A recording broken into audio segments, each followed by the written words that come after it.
রাশমিকা মান্দানা নাম শুনেছেন? এই মহিলার দিকে একটু আল্লাহর নাম নিয়ে তাকাবেন, দেখেন তো কি সুন্দর করে আল্লাহ তারে বানিয়েছে। ভারতের হামজার একটা কথা ভাইরাল হয়েছে।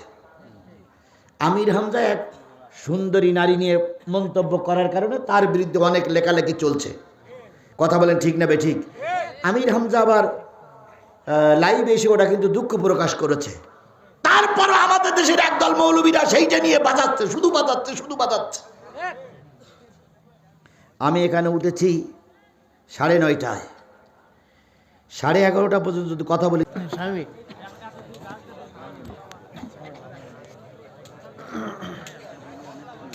আসসালামু আলাইকুম ওয়া রাহমাতুল্লাহি ওয়া বারাকাতুহু। প্রাণ প্রিয় এলাকাবাসী, ভালো আছেন তো আপনারা? আলহামদুলিল্লাহ, আল্লাহ তার গোলামকে ভালোই রেখেছেন, সুস্থ আছে, আলহামদুলিল্লাহ। নাহমাদুহু ওয়া নাস্তাঈনুহু ওয়া নাস্তাগফিরুহু ওয়া নাউযু বিল্লাহি মিন শুরুরি আনফুসিনা ওয়া মিন সাইয়্যাতি আ'মালিনা। من يهده الله فلا مضل له ومن يضلله فلا هادي له ونشهد أن لا إله إلا الله وحده لا شريك له الذي أرسله بالحق بشيرا ونذيرا وداعيا إلى الله بإذنه وسراجا منيرا فقد قال الله تعالى في كلامه المجيد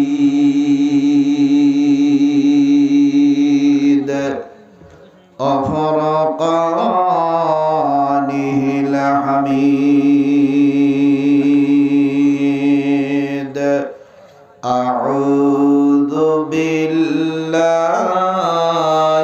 من الشيطان الرجيم. بسم الله الرحمن الرحيم. إن الله وملائكته يصلون على النبي يا أيها الذين آمنوا صلوا عليه وسلموا تسليما. اللهم صل على محمد وعلى آل محمد كما صليت على إبراهيم وعلى آل إبراهيم إنك حميد مجيد. اللهم بارك على محمد وعلى آل محمد كما باركت على إبراهيم وعلى آل إبراهيم إنك حميد مجيد. لا إله جري جري لا إله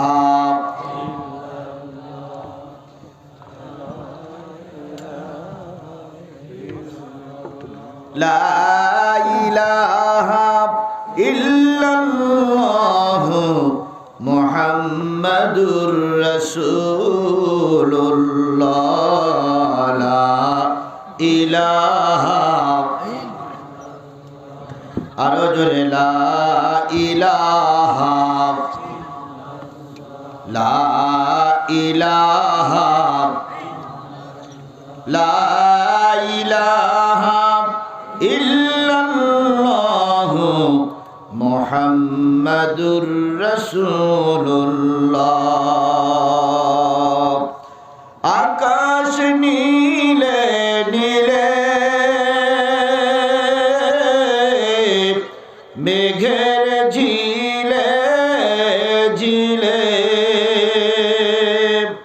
ওই নামেরই সুর শোনা যায়, হলে আপন হারা লা ইলাহা, আরো জোরে লা ইলাহা, লা ইলাহা, লা ইলাহা ইল্লাল্লাহু মুহাম্মাদুর রাসূলুল্লাহ, লা ইলাহা, লা ইলাহা, লা ইলাহা ইল্লাল্লাহু মুহাম্মাদুর রাসূলুল্লাহ। সকলে জবান খুলে একসাথে এক বাক্যে বলছি সাল্লাল্লাহু আলাইহি ওয়াসাল্লাম। শেরপুর উপজেলার তেঁতুলিয়া খুরতা জামুর ও বংশধর এর উদ্যোগে অনুষ্ঠিত হচ্ছে 13তম একদিন ব্যাপী বিরাট ওয়াজ মাহফিল। 13ই ডিসেম্বর 2024, 28 অগ্রহায়ণ 1431 বাংলা, রোজ শুক্রবার। স্থান সাপড়া কবরস্থান ময়দান। আজকের এই ওয়াজ মাহফিলের শ্রদ্ধাভাজন স্বনামধন্য সম্মানিত সভাপতি জনাব আলহাজ মোহাম্মদ শাহাদাত হোসেন, সাবেক প্রধান শিক্ষক তেঁতুলিয়া সরকারি প্রাথমিক বিদ্যালয়, সহসভাপতি কারি মোহাম্মদ ওবায়দুল্লাহ, সাবেক শিক্ষক জামুর সিনিয়র আলী মাদ্রাসা। আজকের এই মাহফিলের অন্যান্য দাওয়াতি অতিথিবৃন্দ, বিভিন্ন রাজনৈতিক দলের নেতৃবৃন্দ, আলোচনা করে ধন্য করেছেন বিশিষ্ট ইসলামী চিন্তাবিদ, যুবক, তরুণ, উদীয়মান বক্তা হযরত শাইখ মাওলানা মোহাম্মদ রাশিদুল ইসলাম আশিক। আলোচনা করেছেন মাওলানা মোহাম্মদ আব্দুস সাত্তার জিহাদি, শিক্ষক, পানিসারা কওমি মাদ্রাসা শেরপুর বগুড়া সহ গর্বিত মায়ের গর্বিত সন্তান শ্রদ্ধেয় ওলামায়ে হযরত, সম্মানিত ভাই পরিচালক, এলাকার বিভিন্ন কুঠির থেকে আগত দিনদার, পরেজগার, মোত্তাকি মুসলমান ভাই ও বন্ধুগণ, পদ্মায় অবস্থানরতা শ্রদ্ধাশীলা মা ও বোনেরা, সকলকে নিয়ে আবারও সালাম বিনিময় করছি। আশা করছি সালামের জবাবটা সবাই মিলে জোরে সোরে দিবেন। আসসালামু আলাইকুম ওয়া রাহমাতুল্লাহি ওয়া বারাকাতুহু। মালিকের দরবারে কোটি কোটি শুকরিয়া, যিনি বাধা মুক্ত অবস্থায় আমার পবিত্র দেশে, পবিত্র মাতৃভূমিতে বসে পবিত্র কোরআনের কথা বলার পরিবেশ তৈরি করে দিয়েছেন। আলহামদুলিল্লাহ। অনেক সময় দেখা গেছে প্রত্যন্ত অঞ্চল, গ্রাম্য এলাকা, সেখানে সাধারণ মানুষ আসা যাওয়া করতে পারে না। সেখানে অনেক মাহফিলে পুলিশ এসে মাহফিলের স্টেজ ভেঙে দিয়েছে, অনেক বক্তা অপমান করেছে, সে সময় আল্লাহ পাক দূর করে দিয়েছে। এখন একটা স্বাধীন সুন্দর সময় আমরা কোরআনের কথা বলতে পারছি। কথা বলেন ঠিক না বেঠিক? এই পরিবেশটা কে তৈরি করে দিলেন? আরেকটু জোরে বলুন তো, কে তৈরি করে দিলেন? তাহলে যে আল্লাহ পাক এই সুন্দর পরিবেশ তৈরি করে দিয়েছে, সেই আল্লাহর শুকরিয়া আসতে না জোরে? কারোর জবান বন্ধ থাকবে না, সকলে মিলে বলছি আলহামদুলিল্লাহ। আরেকটু জোরে বলুন তো আলহামদুলিল্লাহ। আমি আলহামদুলিল্লাহ বললাম, খুশি হলো কে? আর আলহামদুলিল্লাহ এই শব্দটা অনেকে আগেও সহ্য করতে পারতেন না, এখনো সহ্য করতে পারে না। কিছু মানুষ নারায়ে তাকবীর ধ্বনি সহ্য করতে পারেনি। কথা বলেন ঠিক না বেঠিক? আমরা তো সেই গ্রুপের লোক নয়, আমরা হলাম কোরআনের পক্ষের লোক। এই জন্য সুখে থাকি, দুঃখে থাকি, বিপদে থাকি, মুসিবতে থাকি, শুকরিয়া আদায় করব কার? আবারও বলছি আলহামদুলিল্লাহ। সর্বকালের সর্বশ্রেষ্ঠ মহামানব যিনি এসেছিলেন এই মানুষের কল্যাণের জন্য, আমাদের জন্য এসেছিলেন রসুল। কিসের জন্য? কল্যাণের জন্য। সারা জীবন তিনি আমাদের কল্যাণ কামনা করেছেন। মানুষের চোখের পানি দেখলে তিনি কখনো সহ্য করতে পারতেন না। মানুষের চোখের পানি তার কাছে ছিল অসহ্যনীয়। তিনি কখনো চোখের পানি, কাউকে চোখের পানি ফেলাতে দিতেন না। এমনকি নিজে না খেয়ে মানুষকে খাওয়াইছে, তবুও মানুষ কষ্টে থাক, এটা আমার নবী কখনো চাননি। আমরা ছোটবেলায় দেখেছি রাসূল পাক সাল্লাল্লাহু আলাইহি সাল্লামের মসজিদ থেকে বেরিয়ে আসলেন, দেখলেন একটা বাচ্চা একটা পাখির বাচ্চা নিয়ে যাচ্ছে। তো মা পাখিটা মাথার উপর দেখিয়ে দিচ্ছে, চক্কর দিচ্ছে, ও তার বাচ্চার কথা বলতেছে। রাসূল পাক সাল্লাল্লাহু আলাইহি সাল্লামের এই দৃশ্যটা দেখে বড় মায়া লাগলো। তিনি দাঁড়িয়ে গেলেন, যুবকটারে ডেকে বললেন, ওগো যুবক, তুমি কি খেয়াল করেছো পাখির বাচ্চাটা নিয়ে যাচ্ছ, মা পাখিটা কেমন করে চক্কর দিচ্ছে? এ হলো মা, বাচ্চাটারে জায়গায় রেখে এসো। বাচ্চাটারে জায়গায় রেখে আসলেন। এবার মা যখন বাচ্চাটারে চুমা খাইলেন, খাওয়াইলেন, যুবকরে লক্ষ্য করে নবী বললেন, ও যুবক, এই হলো মা, যে হাজারো বিপদে ফেলে তার সন্তানকে সে ভুলে যায় না। তাহলে নবী একটা পাখির ব্যথাও বুঝেছিলেন। কথা বলেন ঠিক না ঠিক? এই হলো নবী। নবীর কাছে একজন আসলেন ভিক্ষা চাওয়ার জন্য। নবীজি বলেন, ও আল্লাহর বান্দা, ভিক্ষা করো কেন? আল্লাহর বান্দা বলেন, ইয়া রাসূলুল্লাহ, আমার সংসারে বড় অভাব, আয় রোজগার করার মতন কেউ নাই, তাই আমি ভিক্ষা করে আমার জীবিকা নির্বাহ করি। নবী চাইলেন ভিক্ষা করা ভালো নয়। ভিক্ষা করা কি ভালো নয়?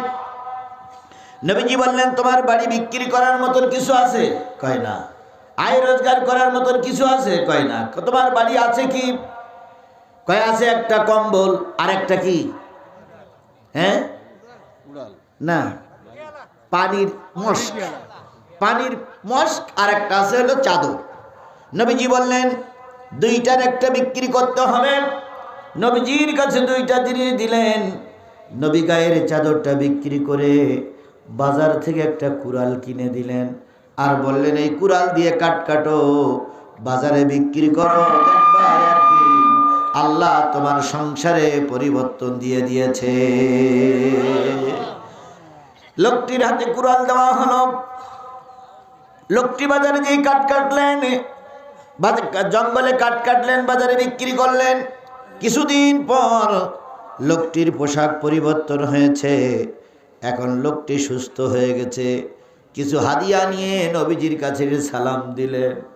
নবীজি বললেন, তুমি সেই লোকটা না যেদিন চাদর বিক্রি করে কুড়াল কিনে দিয়েছিলাম? লোকটি বলেন, ইয়া রাসূলুল্লাহ, আপনি আমার হাতে কুড়াল দিয়ে দিয়েছেন, আল্লাহ আমার ভাগ্যের চাকা ঘুরিয়ে দিয়েছে।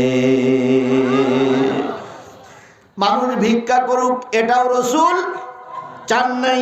সেই নবী আপনার আমার নবী। কথা বলেন ঠিক না ঠিক?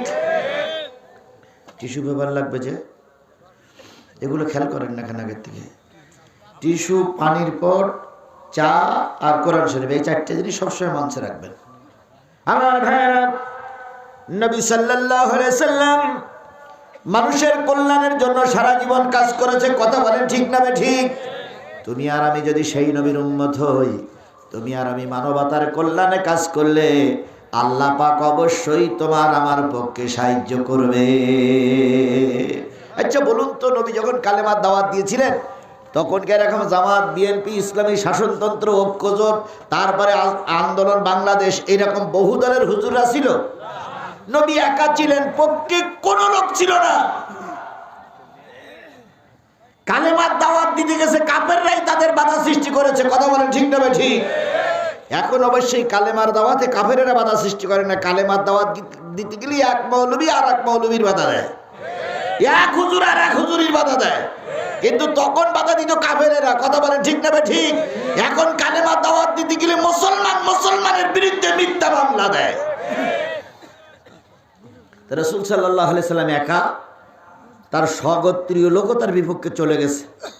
এমন সময় অনেক দূর থেকে একজন লোক মক্কায় আসলেন একটা উট বিক্রির জন্য।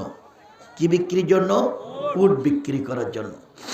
তো এসে মক্কার অলিতে গলিতে খুঁজতেছে, ভাই উট কিনবেন নাকি উট, উট কিনবেন নাকি উট, উট কিনবেন নাকি উট।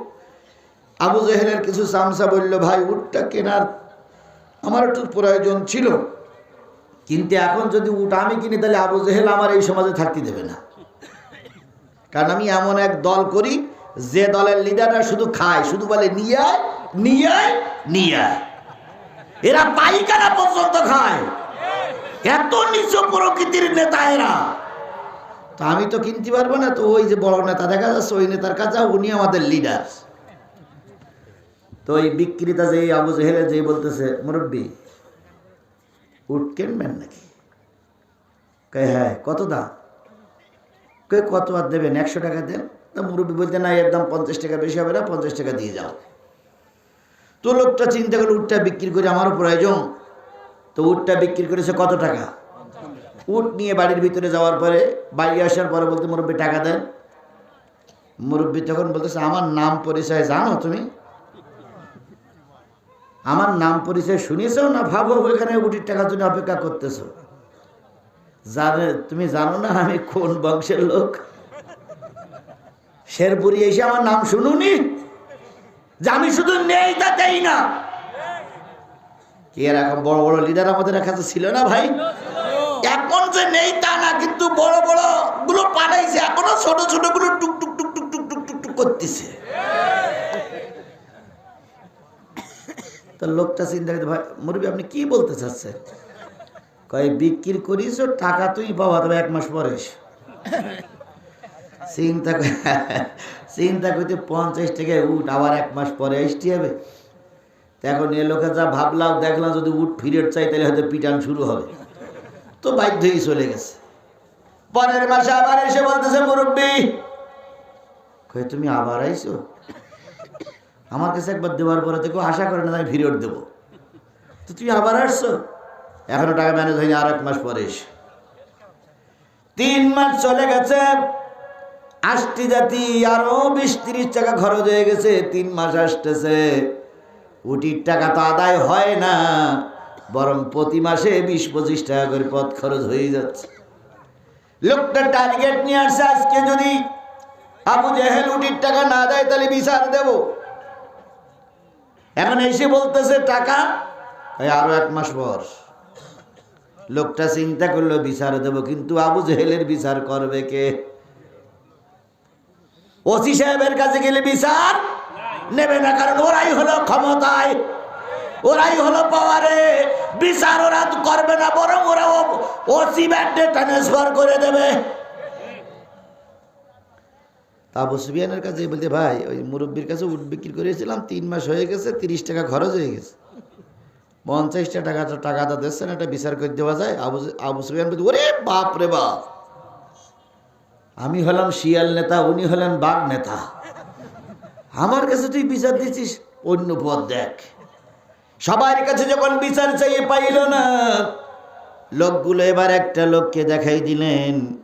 তিনি আর কেউ নয়, তিনি হলেন মুহাম্মাদুর রাসূলুল্লাহ সাল্লাল্লাহু আলাইহি ওয়াসাল্লামকে ছোট ছোট পাতি নেতাগুলো দেখাই দিল। কাবার চত্বরে একটা লোক বসে আছে একা একা, ডাইনে বামে কেউ নাই, স্লোগান দেওয়ার মতন কেউ নাই। বাইরে যদি পারিস ওর কাছে যেই বিচার চা, হয়তো একটা ফয়সালা হয়ে যেতেই পারে। বিদেশি মানুষ ভালো মন্দ না বুঝে লোকটার কাছে, নবীর কাছে যেয়ে বলতেছে, আসসালামু আলাইকুম। ওয়ালাইকুম আসসালাম, কি খবর ভাই? কয় ওই যে বাড়িটা দেখা যায় আবুল হাকাম, ওনার কাছে একটা উট বিক্রি করেছি, 3 মাস হয়ে গেছে, টাকা শুধু বলে সামনের মাসে এসো, সামনের মাসে এসো, সামনের মাসে এসো। 3 মাস হয়ে গেছে, টাকাও দেয় না, এখন আবার গরম দেখাচ্ছে। তো এই লোকগুলোর বললাম ওরা আপনার কাছে দেখাই দিয়েছে, আপনি যদি দয়া করে একটু ফয়সালা করে দিতেন তাহলে আমার কষ্ট নিবারণ হয়ে যেত। নবীর ডাইনে বামে পিছনে সামনে কেউ আছে? আছে। কে? জোরে বলেন, কে আছে? কেউ নেই, কিন্তু কে আছে? যদি আমার পক্ষে বিপক্ষে কেউ না থাকে, যদি আল্লাহ থাকে, তাহলে আপনার আমার কোনো ভয় নাই, আপনি সফলতার দ্বার প্রান্তে পৌঁছেই যাবেন ইনশাআল্লাহ। আমার ভাইয়েরা, নবীজি লোকটির হাত ধরলেন, আবু জেহেলের বাড়ির সামনে যেয়ে বলেন, মুরব্বী, মুরব্বী, নেতা। বেরিয়ে এসে বলতেছে, কি খবর ডাকতেছো বাবাজি? এই লোকের কাছে তো উট কিনেছেন? হ্যাঁ। কয় মাস হয়েছে? কয় 3 মাস। তো টাকা দেন না কেন?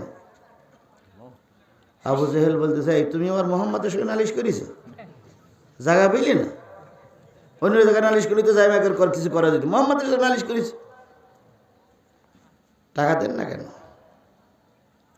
আবু জেহেল বলতে, বাবাজি একটু ঘরের ভিতরে যাই, টাকাটা নিয়ে আসি, এতটুকু সময় আমার দাও।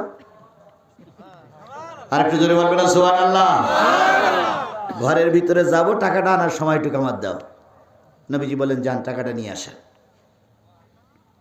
আবু জেহেল ঘরের ভিতরে ঢুকলো, পাতি নেতা, সাথী নেতা, বল্টু নেতা সব পিছনে লাইন দিয়ে দাঁড়িয়ে আছে। 3 মাস টাকা দেয় না, আজকে কি হয় দেখে যাক। খেলা আজকে ফাইনাল না সেমিফাইনাল, দেখা যাক। যেহেতু নবী একার, সব তো আমরাই। আজকে মনে হয় টাকা দেবে না, বরং টাকা যে চাইছে সব মার খাবে, নবী হয়তো মার খেতে পারে। সবাই চাতক পাখির ন্যায় তাকাই আছে। আবু জেহেল ভিতর থেকে 50টা টাকা দিয়ে বলতেছে, ভাই টাকাটা নিয়ে যাও, একটু দেরি হয়েছে, কষ্ট নিও না। কি নেতা! এরকম নেতা কি থেকে 6 মাস আগে আমাদের ছিল? কথা বলেন না কেন? ছিল, ছিল কিনা বলেন, ছিল কিনা? দুনিয়া এবার দেখেই ফেলতে বললি মনে হয় ভালো হইতো। কি খাওয়াতে খেয়েছ! অলি গলি, রাস্তাঘাট, ইট পুল কারবার সব দিয়ে শেষ। বগুড়া ক্যান্টনমেন্টের পাশে যেটা রাস্তা চলে গেছে, তো এই রাস্তা বাজেট হয়ে গেছে, রাস্তা হয়ে গেছে, কাজ কম সব দেখানো শেষ। তো রাস্তার বাজেট হয়েছে, খাওয়া শেষ, টাকা তোলা শেষ, রাস্তাও দেখানো শেষ। তো উপরে 3 কাউরিতেছে, এসে বলতেছে রাস্তা কই? তো বলতে ম্যাপে তো রাস্তা এই দিয়ে তো সে মাটি। তখন আর একজন বলছে, স্যার শুধু রাস্তা খাইনি, রাস্তার ইট বেডে খেয়েই ফেলেছে, কালভার্ট বেডে খেয়েই ফেলেছে। কথা কি বাড়াই বললাম না কম বললাম? বেশি খাইছ, বেশি তাড়াতাড়ি পালানো লাগেছে। কথা বলেন ঠিক না ঠিক? অল্প খাইলে হয়তো কিছুদিন থাকা যেত, খাইছো বেশি, বুড়ি বাস্তবার ভয়তে জনগণ তোমাদের তাড়া দিয়েছে, পালিয়ে চলে গেছে। বেশি খাইলে কিন্তু বুড়ি বাস্ত হওয়ার সম্ভাবনা বেশি থাকে। তো আবু জেহেল টাকা দেওয়ার পরে লোকটা চলে গেল। নবী সাল্লাল্লাহু আলাইহি ওয়াসাল্লাম গায়ে হাত দিয়ে বলেন যে, বাবা কিছু মনে করো না, এটা আমার জাতির খাসলাত। তো লোকটা চলে গেলেন।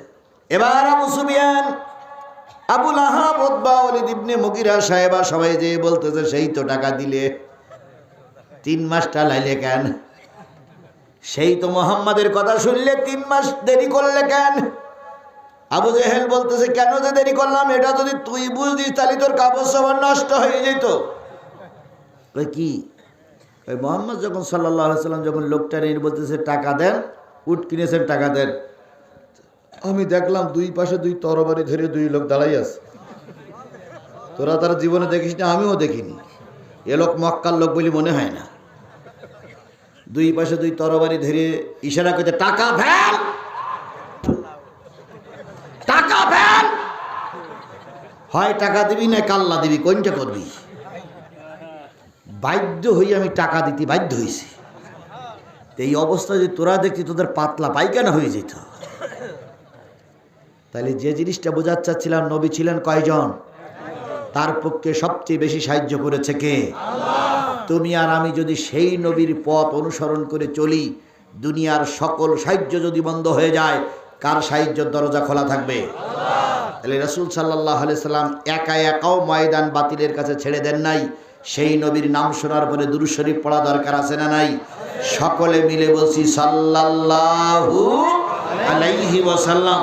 বন্ধুগণ, আজকে আপনারা এসেছেন এই শীতের রাত, বাইরে প্রচণ্ড শীত, কর্তৃপক্ষ খুব কষ্ট করে আপনাদেরকে একেবারে কি বলে আরামের জায়গা তৈরি করে দিয়েছে। চারিদিক থেকে বাতাস বন্ধ, উপরের থেকে কিছুই পড়তেছে না, বাইরের থেকে যারা ভিতরে আসতেছেন নিশ্চয়ই খুব একটা গরমের জায়গায় ঢুকতেছেন। কথা বলেন ঠিক না ঠিক? কর্তৃপক্ষ হাজারো চেষ্টা করেছে, কিন্তু আপনারা এখনো বাড়ি বসে আছেন।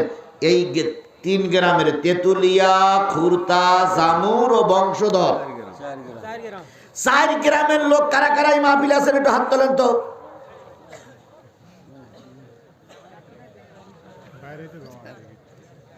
চার গ্রামের লোক এই মাহফিলে আছেন, যথেষ্ট আছেন। আচ্ছা, এছাড়া কি আর 4 গ্রামে আর লোক নাই? ওনারা গেল কই? ওনারা জামাই আসছে, তাই না? হায় রে মুসলমান, এই 4টে গ্রামের থেকে যদি 500 কোটি লোক আসতো, আর বাইরের যে লোকগুলো আছে ময়দান ফুল হয়ে যেত। কথা বলেন ঠিক না ঠিক? কিন্তু আমি হৃদয়ের চোখ দিয়ে খেয়াল করতেছি 4টে গ্রাম থেকে যেভাবে আসার কথা ছিল সেভাবে আসি নাই। ওনারা হয় বাজারে মিষ্টি কিনতেছে আর নাতে জামাই আদর করতেছে। কথা বলেন ঠিক না ঠিক? বন্ধুগণ, যারা বাড়িতে আছেন 1 মিনিট শোনেন। আপনার মতন অনেক ভাই কিন্তু অকালে মারা যায়। সেদিন এক মসজিদের খতিব, আজকে শুক্রবার, গত শুক্রবারের আগের শুক্রবার নরসিংদী এক মসজিদের খতিব খুতবা দিতে দিতে বাংলা ওয়াজ করতে করতে হঠাৎ করে আজানের সময় হয়ে গেছে। তিনি মেম্বার থেকে নামার আগে বললেন, যাদের সুন্নত পড়া হয়নি সুন্নতটা পড়ে নেন। উনি মাথা উঁচু করে দাঁড়ালেন, ভুট হয়ে পড়ে গেলেন। ওই যে পড়ে গেল, আর ফিরে আসেনি। লোকটা ওখানেই মৃত্যুবরণ করেছে। একজন মসজিদের ইমাম খুতবা দিতে দাঁড়াই যদি মৃত্যুবরণ করে, আজকের এই এলাকার মানুষদেরকে বলি, তোমাদের মৃত্যু আল্লাহ ওইভাবে দিতে পারে না? পারে না? কত লোক কারেন্ট শর্ট খেয়ে মারা যায়, কত লোক অ্যাক্সিডেন্ট করে মারা যায়, কত লোক স্ট্রোক করে মারা যায়। ওই এলাকার মানুষ, তোমাদের হাতে ধরে বলি, পায়ে ধরে বলি, পৃথিবীর সর্বশ্রেষ্ঠ কিতাব কোরআনের আলোচনা হচ্ছে, আল্লাহর কথা হচ্ছে, আর তোমরা যদি বাড়ি বসে থাকো, নিশ্চয়ই কিয়ামতের দিন আল্লাহর কাছে জবাবদিহিতা করতে পারবা না। এই জন্য 10 মিনিট সময় দিলাম, সবাই মিলে আল্লাহর কোরআনের মাহফিলে এসে বসুন। বলুন তো, আল্লাহর কোরআনের মাহফিলে যদি এসে বসেন, কোরআন আপনার পক্ষে সুপারিশ করবে না বিপক্ষে সুপারিশ করবে? আর যদি কোরআনের মাহফিলে না আসুন, কোরআন বিপক্ষে নালিশ করবে আল্লাহ। অনেক কষ্ট করে বগুড়ার থেকে মিডিয়া আসছে, বগুড়ার থেকে লোক আসছে, নন্দীগ্রামের লোক আছে, শেরপুরের থেকে লোক আসছে, কিন্তু এলাকার লোকগুলো কোরআনের মাহফিলে বসুনি। কোরআন যদি আপনার বিরুদ্ধে আল্লাহর কাছে সাক্ষী দেয়, নিঃসন্দেহে আপনি কিয়ামতের দিন জান্নাতে যেতে পারবেন না। আত্মীয় স্বজন কালকে আবার দাওয়াত করে এনে খাওয়ানো যাবে, কিন্তু কোরআনের মাহফিল কি প্রতিদিনই ফাঁকা ময়দানে হবে? জোরে বলেন, হবে? আগামীকাল এখানে কোনো লোক থাকবে না, এখন হয়তো শিয়ালেরা আড্ডা মেরে বেড়াবে। আজকের এই জান্নাতি পরিবেশ আপনারা তৈরি করেছেন, আলহামদুলিল্লাহ। কিন্তু কপাল পড়া মুসলমান, সবাইকে আল্লাহ পাক এই জান্নাতের পরিবেশে কবুল, কারোর যাত্রা গানে কবুল করে, কারোর বাদামের দোকানে কবুল করিস। আচ্ছা বলুন তো, বাদামের দোকানে লোক বেশি না কম? এই লোকগুলো যদি অন্তত আসে, তাহলে ময়দানটা ফুল হয়ে যাবে। এই জন্য বাদাম যা খেয়েছেন, রাত 10টা বেজে গেছে, বাদাম যা খেয়েছেন, যে যা করেছেন, সকলের কাছে দাবি ওগুলো বন্ধ করে আসুন আমরা কোরআনের মাহফিলে বসি। যদি মুসলমানের বাচ্চা হন, আর যদি বাপ মুসলমান হয়, আর যদি আপনার বাপ মার বিয়েটাও বৈধ হয়, তাহলে বিশ্বাস করুন আপনি কোরআনের মাহফিল ডেকে বাড়ি থাকতে পারেন না। এরপরও যদি না বোঝে, তার রসুল এসে বুঝালি বুঝবে কিনা আল্লাহই ভালো জানে। আল্লাহ আপনাদের সবাইকে, আমাদের সবাইকে হেদায়েত নসিব করুক। তাহলে এটা কিসের মাহফিল? কি মাহফিল লিখেছে? ওয়াজ মাহফিল। এ হুজুররা খুব চালাক, তাফসীর মাহফিল দেয়নি, আবার আলোচনা সহ দেয়নি। কি দিয়েছে? ওয়াজ মাহফিল। ওয়াজ মানে হলো নসিহাত, উপদেশ। যেখানে আলেমরা বা হুজুররা এসে দ্বীনের উপদেশ দেয়, সেইটারে কি বলে? ওয়াজ। এখন এখানে উপদেশের মাহফিল, ওয়াজের মাহফিল।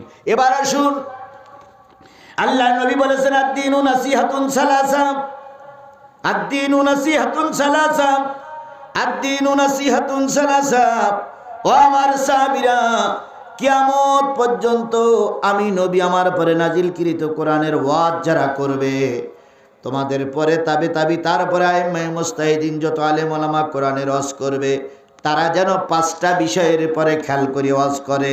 যদি 5টা বিষয় তাদের ভিতরে না থাকে তাহলে সেইটারে ওয়াজ মাহফিল বলা যাবে না। তাহলে ওয়াজ মাহফিলে কোন আলোচনা হবে বলে দিয়ে গেছেন কে? আল্লাহর নবী বলে দিয়েছে গেছেন কি কে? আদ-দীনু নাসিহাতুন সালাসা, নবী কথাটা 3বার বলেছেন।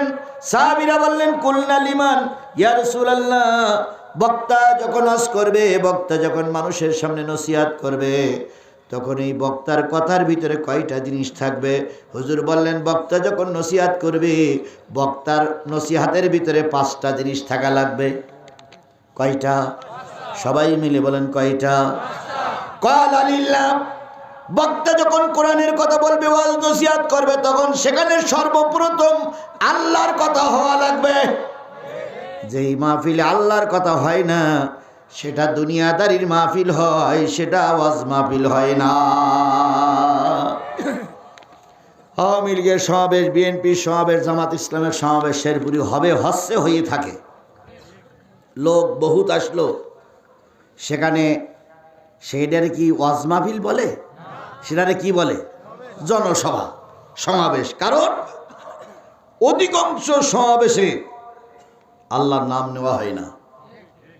জাতীয় সংসদ মুসলমানদের দ্বারা, আমাদের জাতীয় সংসদ মুসলমান দ্বারা পরিচালিত হয় না কাফেরদের দ্বারা পরিচালিত হয়?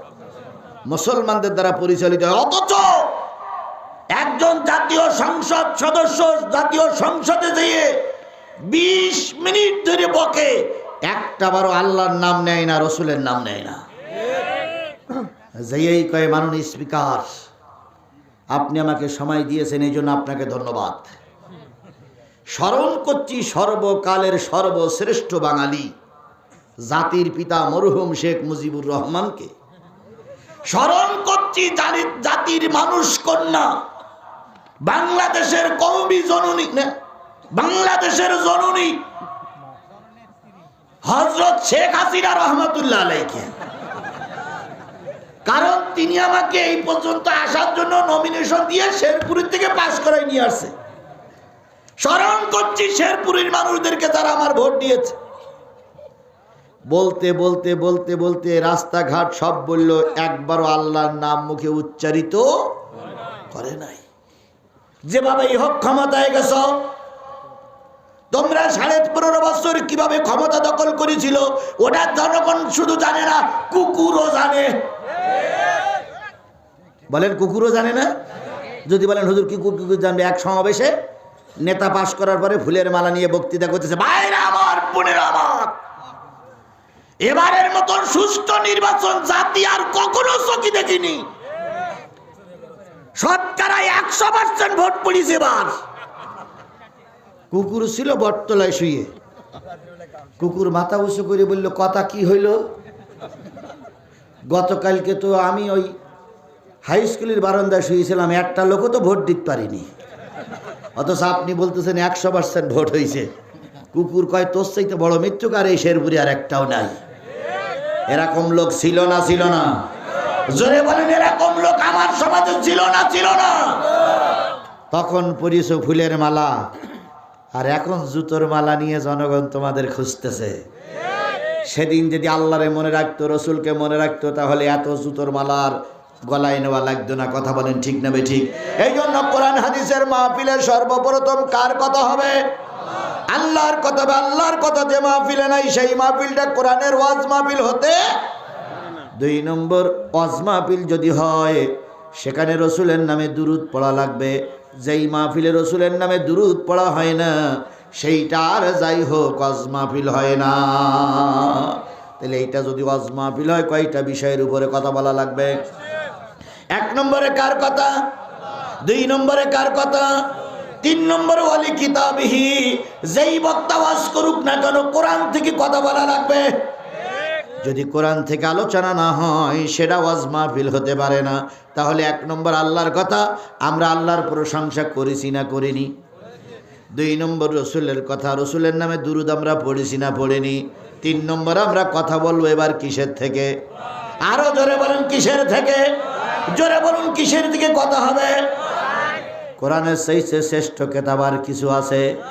আল্লাহ চাইতে মহান আর কেউ আছে? নবীর চাইতে বড় আর কেউ আছে? তাহলে মহান হলো আল্লাহ, রসুল হলো মহান, কিতাব হলো মহান, মুসলমান হলো মহান জাতি। এই কোরআনের আলোচনা যারা শুনবে বুঝতে হবে তারাও মহান জাতি। সুতরাং যারা মহান জাতি তারাই কেবল কোরআনের মাহফিলে এসে বসেছে। যারা ভেজাল জাতি, যতই ওয়াজ নসিহত করা হোক না কেন, ওরা কখনো কোরআনের মাহফিলে এসে বসবে না। তাহলে এবার 3 নম্বর আলোচনা হবে কিসের থেকে? আরো জোরে বলেন। তাহলে এখন আমি কোরআন থেকে আলোচনা করবো, আপনারা কি শুনতে রাজি আছেন? কারা কারা রাজি আছেন 2 হাত উঁচু করে আল্লাহরে দেখান।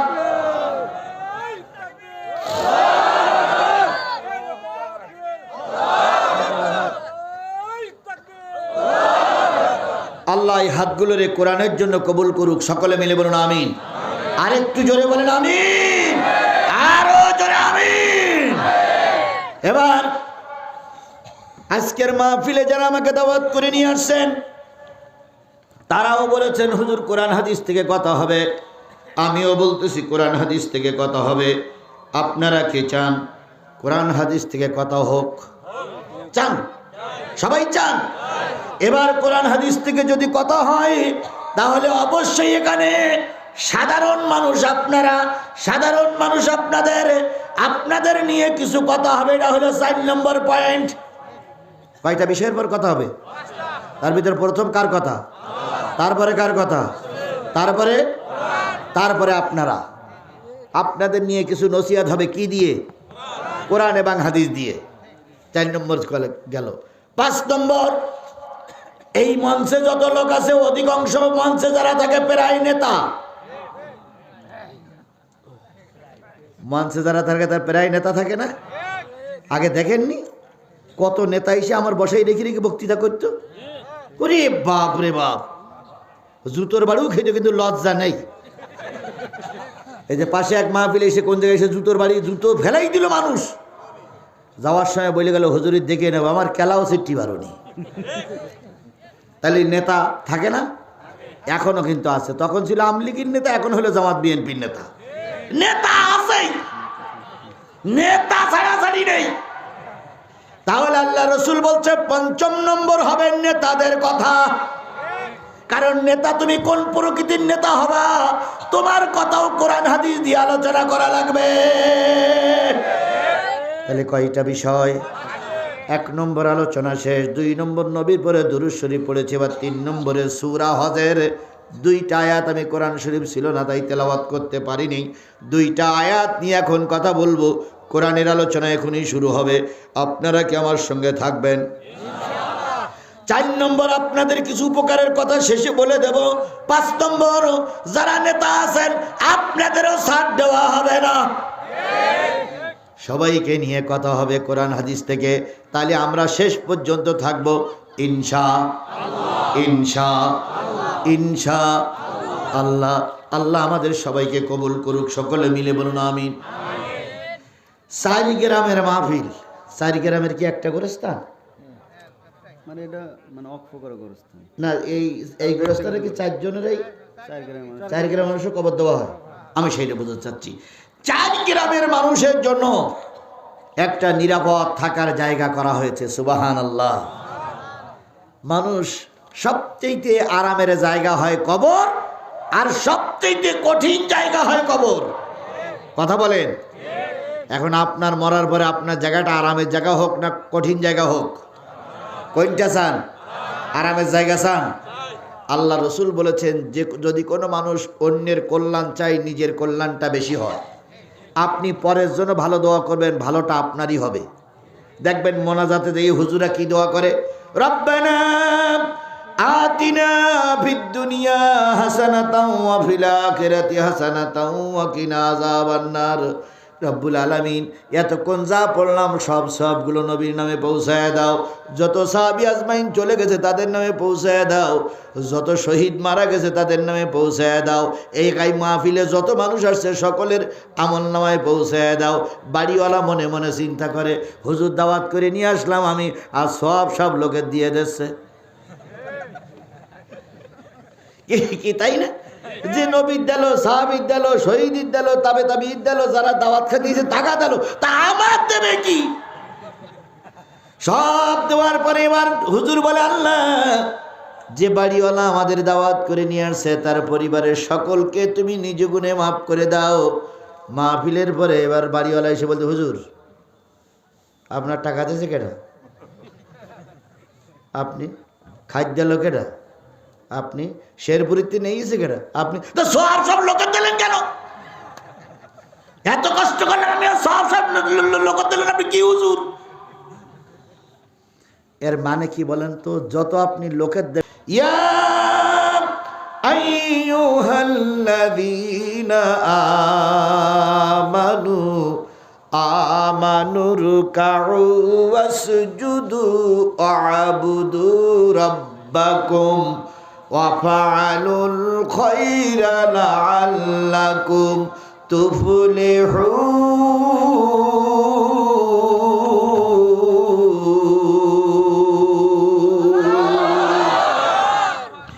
ওহে তোমরা যারা ঈমান এনেছো, আওয়ামী লীগের লোক হওয়ার, বিএনপির লোক হওয়ার, জাতীয় পার্টির লোক হও, ভারতের লোক হওয়ার, বাংলাদেশের লোক হওয়ার, পাকিস্তানের লোক হও, শেরপুরীর লোক হও, আর সাতক্ষীরার লোক হও, খুলনার লোক হও, তোমরা যারা ঈমান এনেছো, নারী হও আর পুরুষ হও, যদি ঈমান এনে থাকো তাহলে রুকু করবা, সেজদা করবা, আবুদু রবের ইবাদত করবা, ভালো ভালো কাজ করবা, তাহলে আল্লাহ পাক তোমাদের মাফ করে জান্নাত দিয়ে দেবে।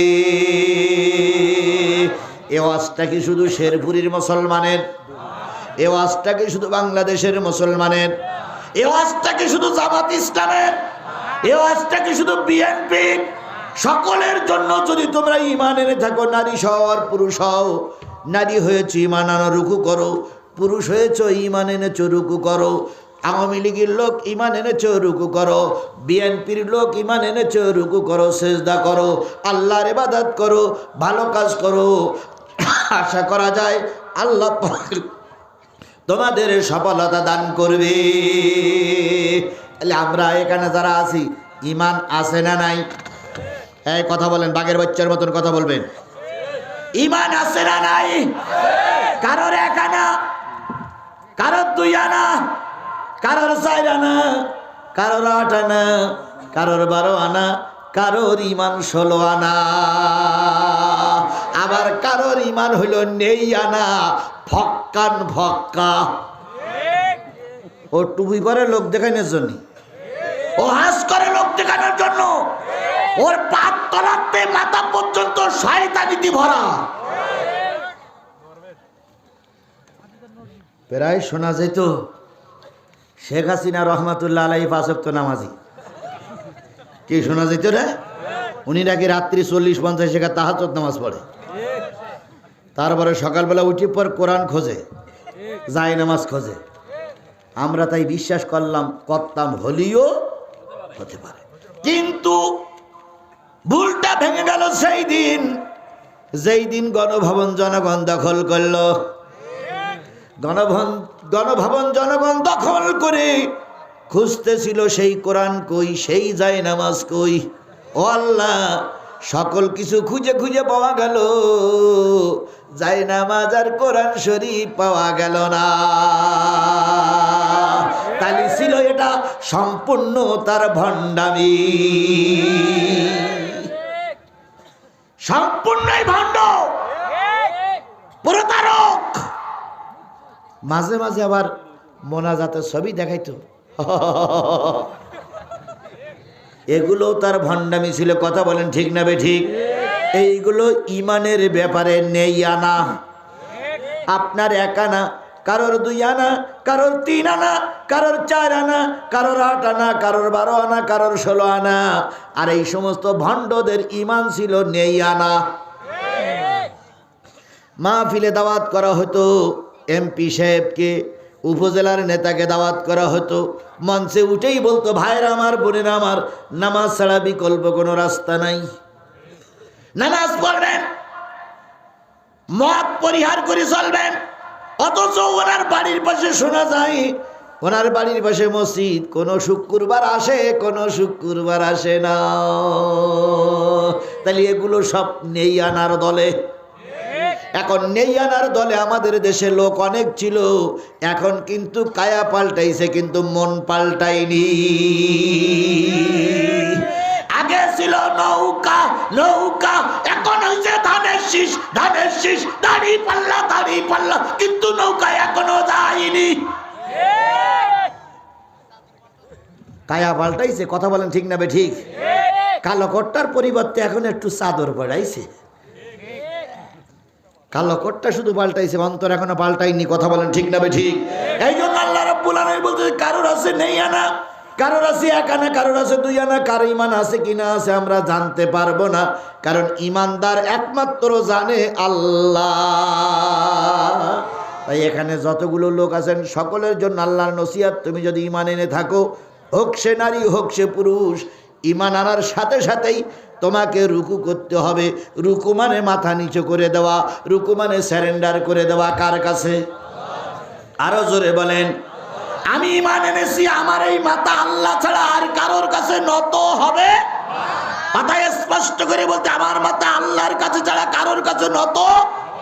এর নাম হলো ইমানদার। অনেকেই নেতারে সেজদা করেছে, নেতার পায়ে কুন্নিশ করেছে, আবার কিছু মুরিদ আছে এরা পীরের দরবারে যেয়ে সেজদা করে। আমাদের সাতক্ষীরে এক পীর আছে, আঙুল চোষা পীর, আঙ্গুল চোষা পীর। তো ফাল্গুন মাসের 6 তারিখ না 7 তারিখ রোজ হবে তার। তো এই আঙুল চোষা পীর চেয়ারে বসে থাকে পা উঁচু করে, আর মুরিদ যারা আসে তারা ওই আঙুল চষে 8 টাকা দেয়, চষে 8 টাকা দেয়, চষে 8 টাকা দেয়, চষে 8 টাকা দেয়। আচ্ছা বলুন তো, একটা আঙুল, এই আঙুল চুষতেছে ভ্যানওয়ালা, এই আঙুল চুষতেছে মসজিদের এক হুজুর, আবার ওই আঙুল চুষতেছে ব্যাংকের ম্যানেজার, আবার ওই আঙুল চুষতেছে এক রাজনৈতিক নেতা। তো আমি 4-5 জনের দেখার পরে দেখলাম এক টুপিওয়ালা এসে চুষেছে। আমি যেই বললাম, ভাই টাকা কত দিয়েছেন আর কতক্ষণ চষলেন? তো বলছি, তো 2 মিনিট চষেছি, টাকা দিয়েছি 200। আনতে পাইলেন কি ওখানে? কাছে পাবো আবার কি, মানে পিড়ির পা চুষেছি, টাকাও গেল 2000, চুষলেন, মোশরেক হয়ে গেলেন। আচ্ছা ওর ভিতরে তো মধু বেরিয়েছে, কয় না? আমি বললাম, ভাই আমি শরিয়াত দিয়ে আপনার বুঝতে পারবেন, কারণ আপনার হুজুর মানুষ। কিন্তু ওই যেটা ভ্যানওয়ালা ভ্যানে উঠতেছে, ও বলে চুষে গেছে। আবার এই একটা লোক মনে হয় 50 বছরের ভিতরে একদিনও দাঁত মাজিনি, একদিনও দাঁতে বেরাস লাগেনি, ওও কিন্তু চুষে গেছে ওই জায়গায়। আর ওই এক প্যান্ট শার্ট পরা, ওও কিন্তু চুষে গেছে, পেশাব করে পানি নেয় না। আর আপনি সেই জায়গায় চষলেন, তাই একটু ঘেন্না লাগলো, তখন আমি বললাম, যখন চষলেন তখন গন্ধ লাগেনি? কয় হুজুর আবেগে চষেছি। আমার কথা কি বোঝেন আপনারা? আমার কথা কি বোঝেন? এইরকম আবেগে চষা পীরির পা চষা, পীরির দরবারে সেজদা করা, পীরির দরবারে বউ খেদমত করতে পাঠাই দেওয়া, এরকম মুরিদ আমার সমাজে আছে না নাই? তোমার স্ত্রী অন্য কাউকে দেখা ফরো, অন্য কাউকে দেখলে কবিরা গুনাহ হবে। আমি হুজুর যদি তোমার বাড়ি যাই আর তোমার বিবি যদি আমার খেদমত করে, নিশ্চয়ই এটা কবিরা গুনাহ। হুজুর ঘরের ভিতরে শুয়ে আছে, বউ গেছে খেদমত করতে, দরজা বন্ধ করে বউ আর হুজুর যে কি খেদমত হচ্ছে আল্লাহই ভালো জানে। হুজুর কিন্তু ফেরেশতা না, হুজুরেরই কিন্তু ছেলে মেয়ে হয়, কি হয় না? হুজুরের কাছে বউ পাঠাইতেছো, বাইরে বসে আছো কেরামতুল্লাহ চাচা। একজন আসছে, কয় আমি একটু হুজুরের সঙ্গে দেখা করবো। কয় না, আমার স্ত্রীর সঙ্গে হুজুরের স্পেশাল আলাপ হচ্ছে। কি আলাপ যে হচ্ছে আল্লাহই ভালো জানে, আর ফেরেশতা জিবরাইল জানে।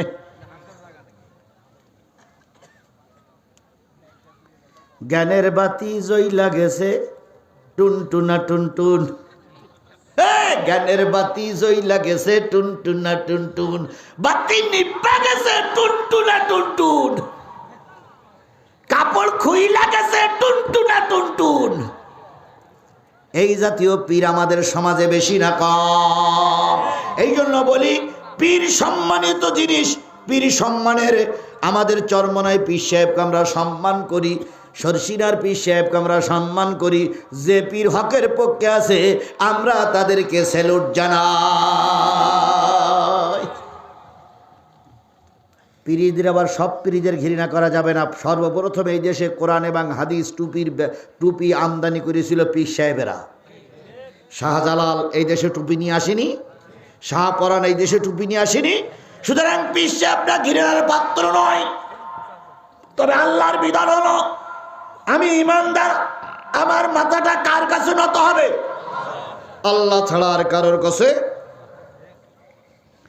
সম্ভবত জামালপুরীর এক এমপি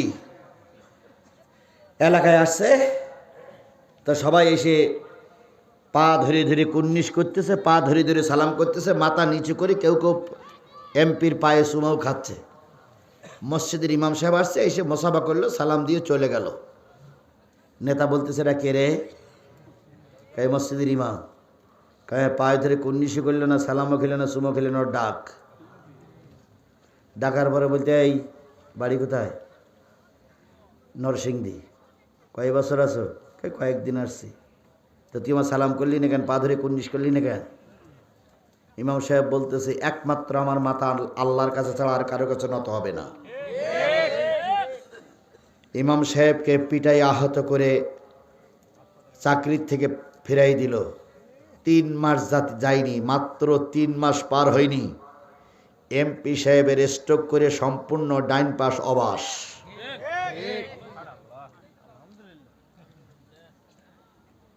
বাধ্য হয়ে এই স্ত্রীর দিয়ে এই হুজুরের খুঁজে নিয়ে আসছে। হুজুর এসে বলতেছে এমপি সাহেব আমার কিছু করার নাই, তুমি হলে সরকারের গোলাম আর আমি হলাম আল্লাহর গোলাম। তুমি সরকারি দলে এমপি, তোমার গায়ে হাত দিলে পুলিশ পাঠাইয়ে প্রতিশোধ দেয়, আর আমি আল্লাহর এমপি, আমার গায়ে হাত দিয়েছ, স্বয়ং আল্লাহ প্রতিশোধ দিয়েছে। কথা ঠিক না বে ঠিক? আলেমরা কার প্রতিনিধিত্ব করে? আরো জোরে বলেন, আলেমরা কার প্রতিনিধিত্ব করে? এই শেরপুরীর এমপি প্রতিনিধিত্ব করেছে সরকারের, আর গোটা বিশ্বের যত আলেম আছে সব প্রতিনিধিত্ব করে আল্লাহর। আলেমদের গায়ে হাত দিলে আল্লাহ সহ্য করতে পারে না। সেই আল্লাহ এখনো আছে না নাই? আরো জোরে বলেন, সেই আল্লাহ এখনো আছে না নাই? সেই আল্লাহ ছিল, সেই আল্লাহ আছে, সেই আল্লাহ থাকবে। দয়া করে মসজিদ মাদ্রাসা আলেম ওলামাকে নিয়ে বিরূপ মন্তব্য করবেন না। ধরে না, ধরলে কিন্তু আল্লাহ ছাড়ে না। তাহলে আজকের প্রথম আজ রুকু হবে কার জন্য? আরো জোরে বলেন, রুকু হবে কার জন্য? আজকের থেকে আমরা সবাই টার্গেট নেব, আমার মাথা আল্লাহর কাছে ছাড়া কারোর কাছে নত হবে না। এই সমস্ত নত কারোর কাছে করেন নাই যারাই, তারাই হইছে জামানার মোজাদ্দেদ আল ফেসানি রহমাতুল্লাহ আলাইহি, নাম শুনেছেন? বাদশাহ আকবর তিনি নিজেকে খলিফাতুল্লাহ বলে দাবি করেছিলেন। ওনার দরবারে হিন্দু মুসলিম যারাই যেত তারাই রুকু করে যেত, মাথা নিচু করে যেত। মোজাদ্দেদ আল ফেসানি রহমাতুল্লাহ আলাইহি চিন্তা করলেন, আমি মুসলমান, আমার মাথা নত ওই আকবরের কাছে হবে। উনি ঘোষণা করলেন, ও মুসলিম, তোমরা কি সূরা হজ পড়োনি? রুকু করবা আল্লাহর জন্য, সেজদা করবা আল্লাহর জন্য, গোলামি করবা আল্লাহর জন্য, কেন বাদশাহ আকবরের তোমরা রুকু করতেছো? এই সংবাদটা কিছু দালাল মার্কা মৌলবি যেয়ে বাদশাহ আকবরের কাছে বলল, ও স্যার, সবাই আপনার পক্ষে, কিন্তু মোজাদ্দেদ আল ফেসানি আপনার বিরুদ্ধে।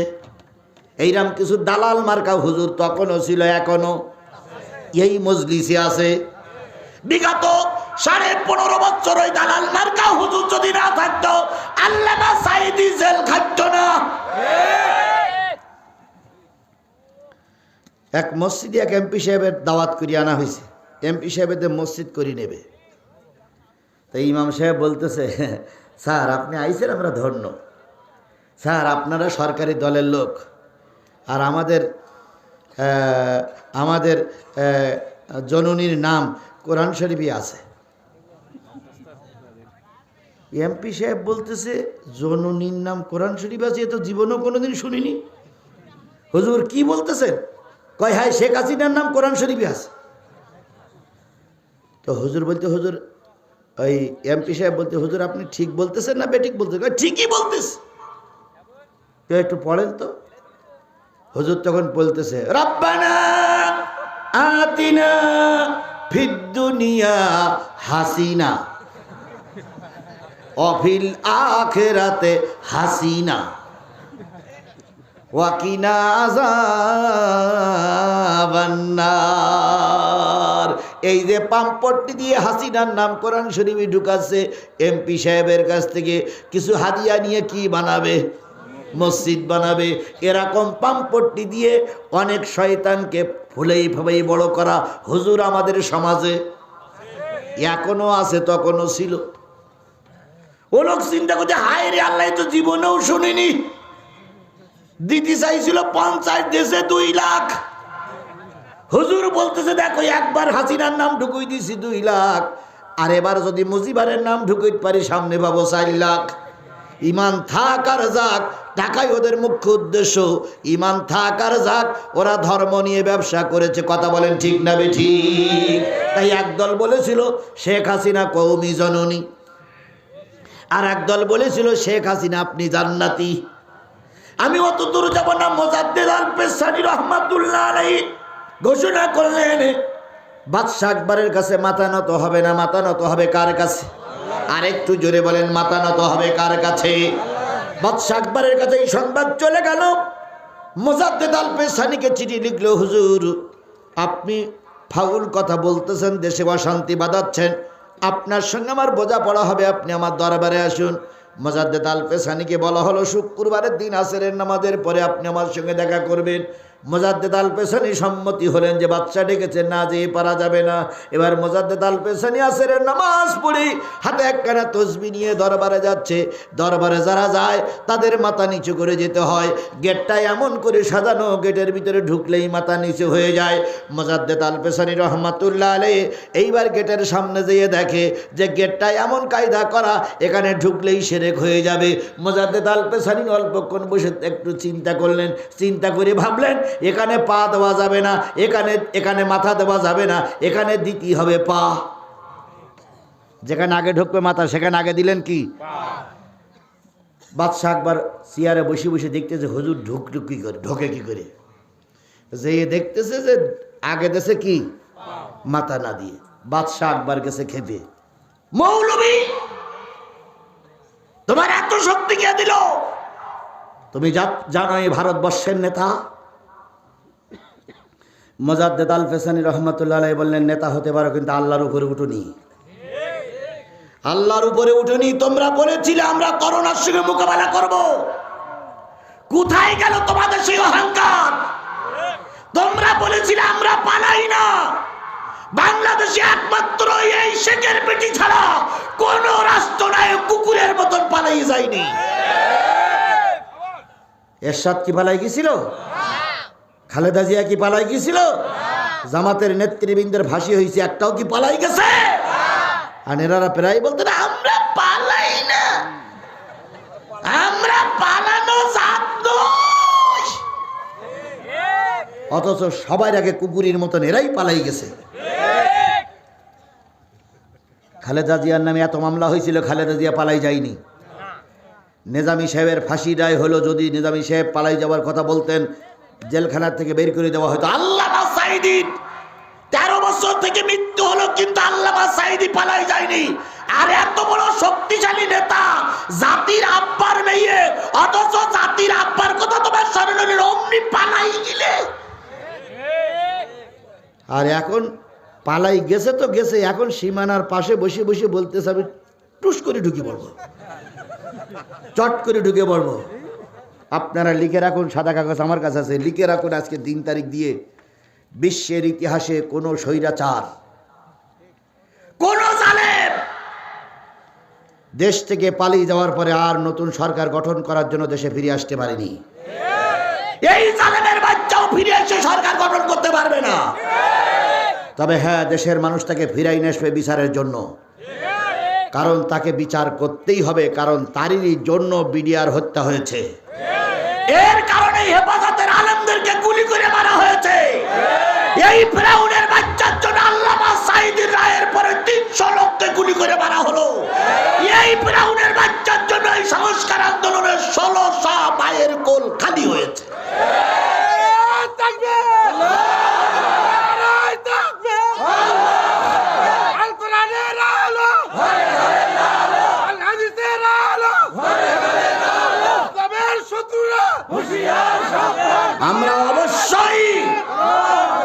আমরা অবশ্যই তাকে ফিরিয়ে এনে বিচারের আওতাধীন করব।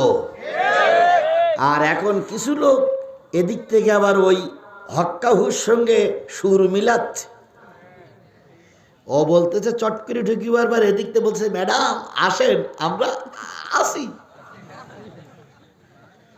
ঢাকায় শিয়াল ডেকেছে হু, বগুড়ায় শিয়াল ডেকেছে কু, শেরপুরে শিয়াল ডেকেছে হু। একবারও শিয়াল দেখতেছে না, আমার বাচ্চা হওয়ার সময় হয়েছে, আমার এখন হু করার সময় নেই। শেরপুরে শিয়াল দেখতেছে আমার পাইখানায় বসে আছে, এখন হু করার সময় নেই। ঢাকার শিয়াল হু করেছে বলে তুমিও হু করতেছো। ঢাকার শিয়াল যদি ফিরে না আসে, জনগণ তোমার ঠ্যাকের বাধা ছাড়াই ফেলবে। হু যা করিসাও করো, আর নতুন করে হু করতে চেয়েও না। তোমাদের একবার ক্ষমা করা হয়েছে, দ্বিতীয়বার আর ক্ষমা করা হবে না। একবার সুযোগ করে দেওয়া হয়েছে, দ্বিতীয়বার আর সুযোগ করে দেওয়া হবে না। এবার যারা মাথা উঁচু করবে, কাল্লা আলাদা করে ফেলা হবে।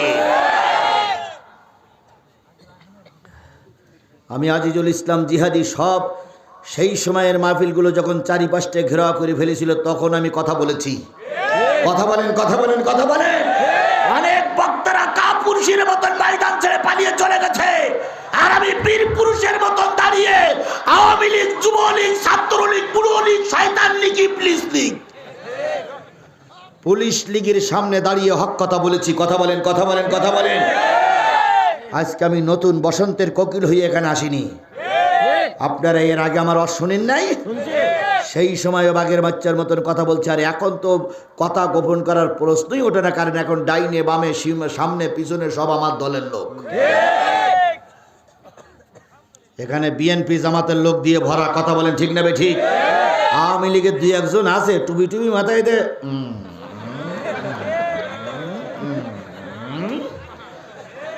মানে উনি এখন ফেরেশতা জিবরাইল সেজেছে।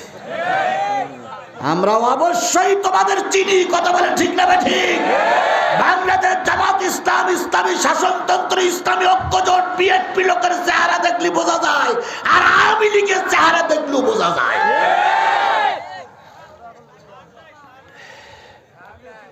কথা ঠিক না বে ঠিক?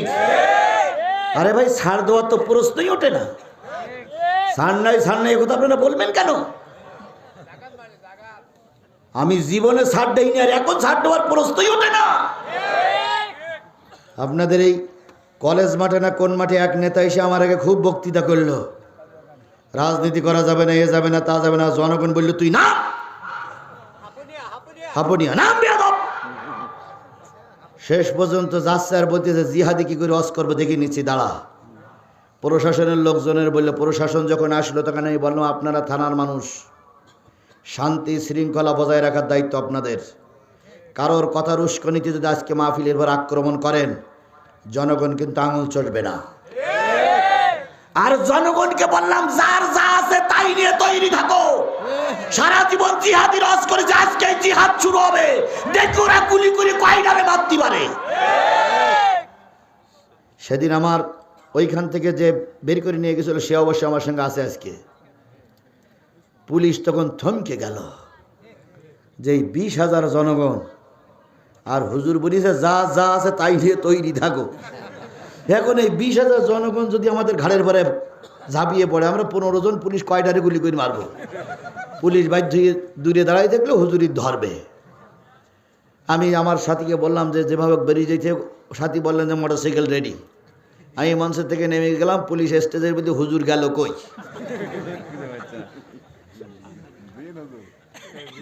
তখন বললো হুজুর তো পালাই গেছে।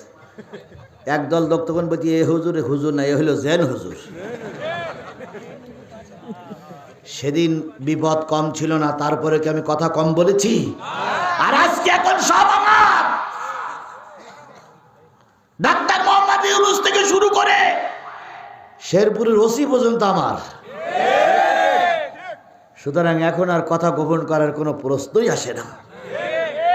মুজাদ্দিদ আল পেসানি মনে আছে তো?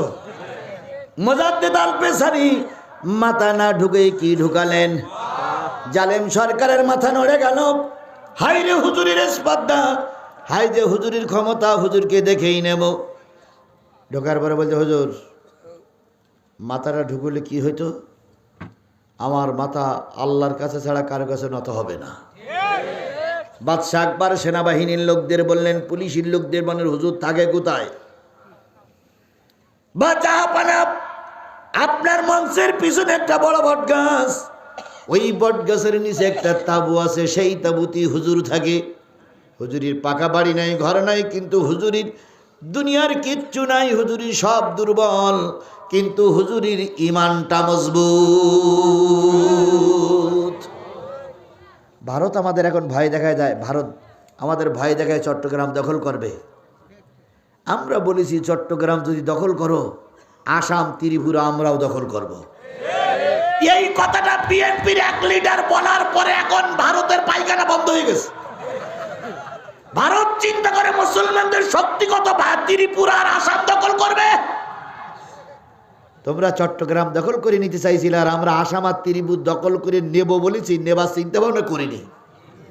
এর আগে পায়খানা বন্ধ হয়ে গেছে, কারণ ওরা জানে আমাদের লোকজন বেশি, আমাদের আছে অনেক মারণাস্ত্র, কিন্তু বাংলাদেশের মানুষের আছে ইমান।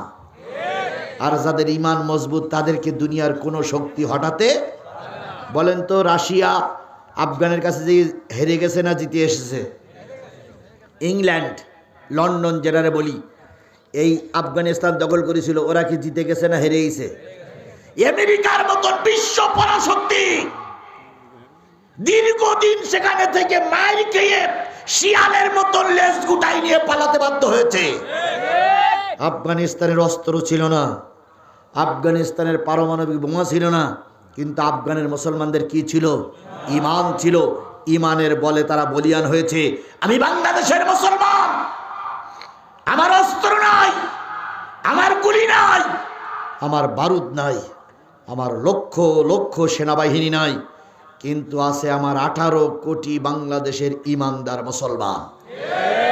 তুমি ভারত যদি চোখ রাঙাতে চাও, তুমি ভারত যদি আমাদের দেশ দখল করতে চাও, 18 কোটি মানুষের যা আছে তাই নিয়ে রাস্তায় নামবে, লাঠি পিটা করে ভারত তোমার বিদায় করে দেবে।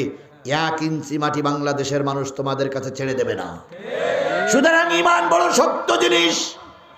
মুজাদ্দিদ আল পেসানি বললেন, রাজা, মূল কথা মনে আছে তো? রাজা তোমার আছে ক্ষমতা, কিন্তু আমার আছে কি? ইমান। মুজাদ্দিদ আল পেসানি অপমান হয়ে বেরিয়ে আসলেন। দরবার থেকে বেরিয়ে তিনি বাইরে দাঁড়িয়ে একটু আকাশের দিকে মুখ উঁচু করে বললেন, মালিক, বাদশা আকবর আমাকে আজকে অপমান করেছে, দুনিয়ার কেউ দেখিনি, কে দেখেছে? বাদশা আকবর হলো দুনিয়ার প্রতিনিধিত্ব করে, আর আমি তোমার প্রতিনিধিত্ব করি, আমি তোমার নায়েব। ওয়াইজ ক্বালা রাব্বুকা লিল মালাইকাতি ইন্নী জাইলুন ফিল আরদি খলিফা। আল্লাহ তুমি আমাকে খেলাফতের দায়িত্ব দিয়েছো, আমি খেলাফতের প্রতিনিধিত্ব করি, আমাকে অপমান করেছে, তুমি তো দেখেছো। আল্লাহ জবাব দিল, মুজাদ্দিদ আল পেসানি তুই ঘরে যা, বাকি ব্যবস্থাটা আমি করতেছি। মুজাদ্দিদ আল পেসানি তার তাঁবুর ভিতরে চলে গেলেন, উজু করে নামাজে দাঁড়ায় গেলেন। উত্তর গগনে কালো মেঘ জমলো। সেই যে মেঘের দাপট শুরু হলো, সেই দাপটে বাদশা আকবরের বসার জায়গা তছনছ হয়ে গেল।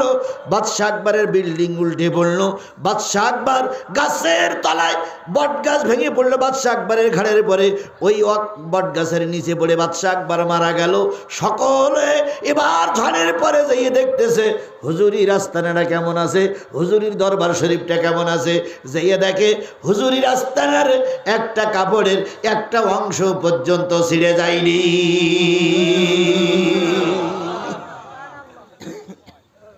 তোমরা কারে ভয় দেখাও? আমরা সেই মুজাদ্দিদ আল পেসানির উত্তরসূরি, কথা বলে ঠিক না বেঠিক? ভয় দেখাবা রামপন্থী বামপন্থীদের দেখাও। আমরা ভয় করা জাতি নই, আমাদের জীবন চলে যাবে তবু কোনো মানুষের কাছে মাথা নত করব না।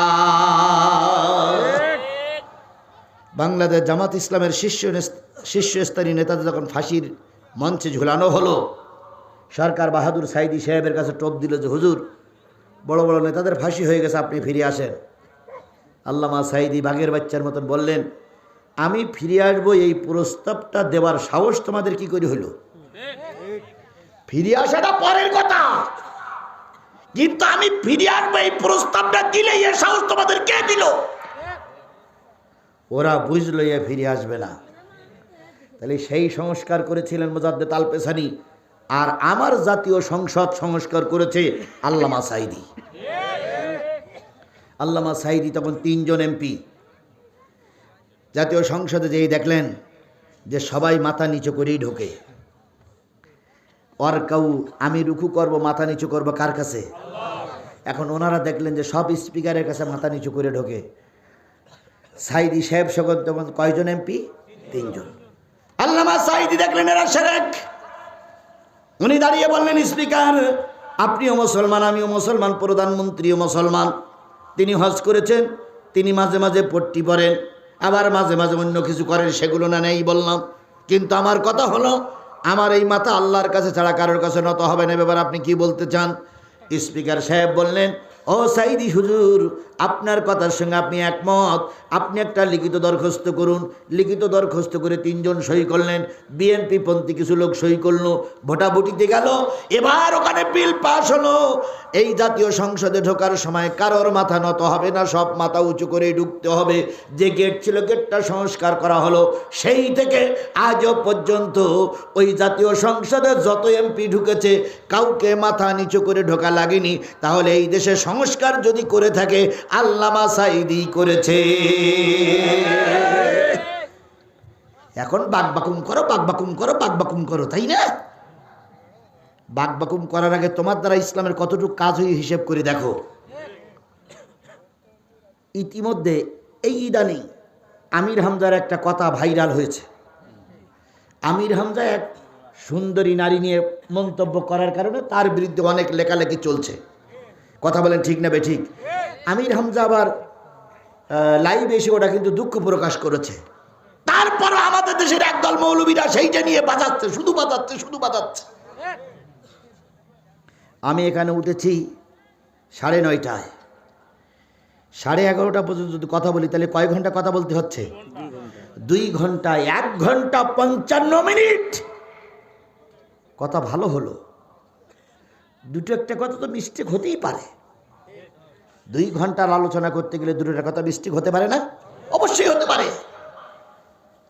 আপনি 1 ঘন্টা 57 মিনিটের অবস্থা ভালো দেখলেন, আর একটা কথা বলতে যে আমার অজান্তে একটা বেভাস কথা বলে ফেলেছি, আপনি সেইটা নিয়ে সমালোচনা করতেছেন। 1 ঘন্টা 57 মিনিট কেন আপনার কানের ভিতর ঢোকে না? আপনি যদি এতই সমালোচনা করেন 1-2 ঘন্টা আলোচনা এই চেয়ারে বসে করুন তো। আপনি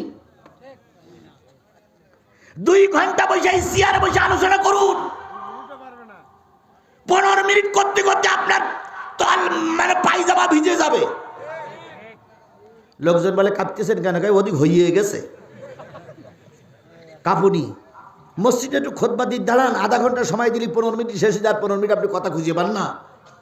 আর একটা লোক 2 ঘন্টা আলোচনা করে, 1.5 ঘন্টা আলোচনা করে, একটা বেভাস কথা হতেই পারে। তারপরে তিনি যে কথাটা বলেছেন আমরা আলেমরা কেউ বেভাস বলে মনে করি না। তিনি যুইয়িনা লিন-নাসি হুব্বুশ শাহওয়াতি মিনান নিসা এই আয়াতের আলোচনা করতে গিয়ে বলেছেন যে বিশ্ব সুন্দরী ছিল হলো আদমের স্ত্রী হাওয়া আলাইহিস সালাম, বিশ্ব সুন্দরী ছিল জুলাইখা, বিশ্ব সুন্দরী ছিল ফাতেমা। এই কথা বলতে গিয়ে এখন বিশ্ব সুন্দরীদের কাতারে অমুক লোকটার নাম পাওয়া যায়।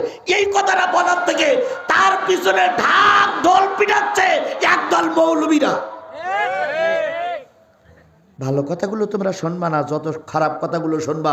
সুতরাং সাঈদী সাহেব জেলে গেছে, সাঈদী সাহেবের ফাঁসি হয়েছে, তার মূলেও ছিল একদল মৌলবী, তার মূলে ছিল একদল মোনাফেক। আজকে আমাদের এই কথাগুলো বলতেছি আমাদের ভুল ধরার জন্য। কালকেই কিছু কিছু লোক বলবে ও জিহাদি সাহেবের আইনে কি হলো, এই বলিছে সেই বলিছে। তা তুমি যদি এত ভালো বোঝো আসো দিন বন্দিকের আধা ঘন্টা আলোচনা করো দিন দুলা ভাই। সুতরাং ভুল ধরার আগে, কাউকে নিয়ে সমালোচনা করার আগে নিজেকে শুধরাও, নিজেকে আগে সংশোধন করো।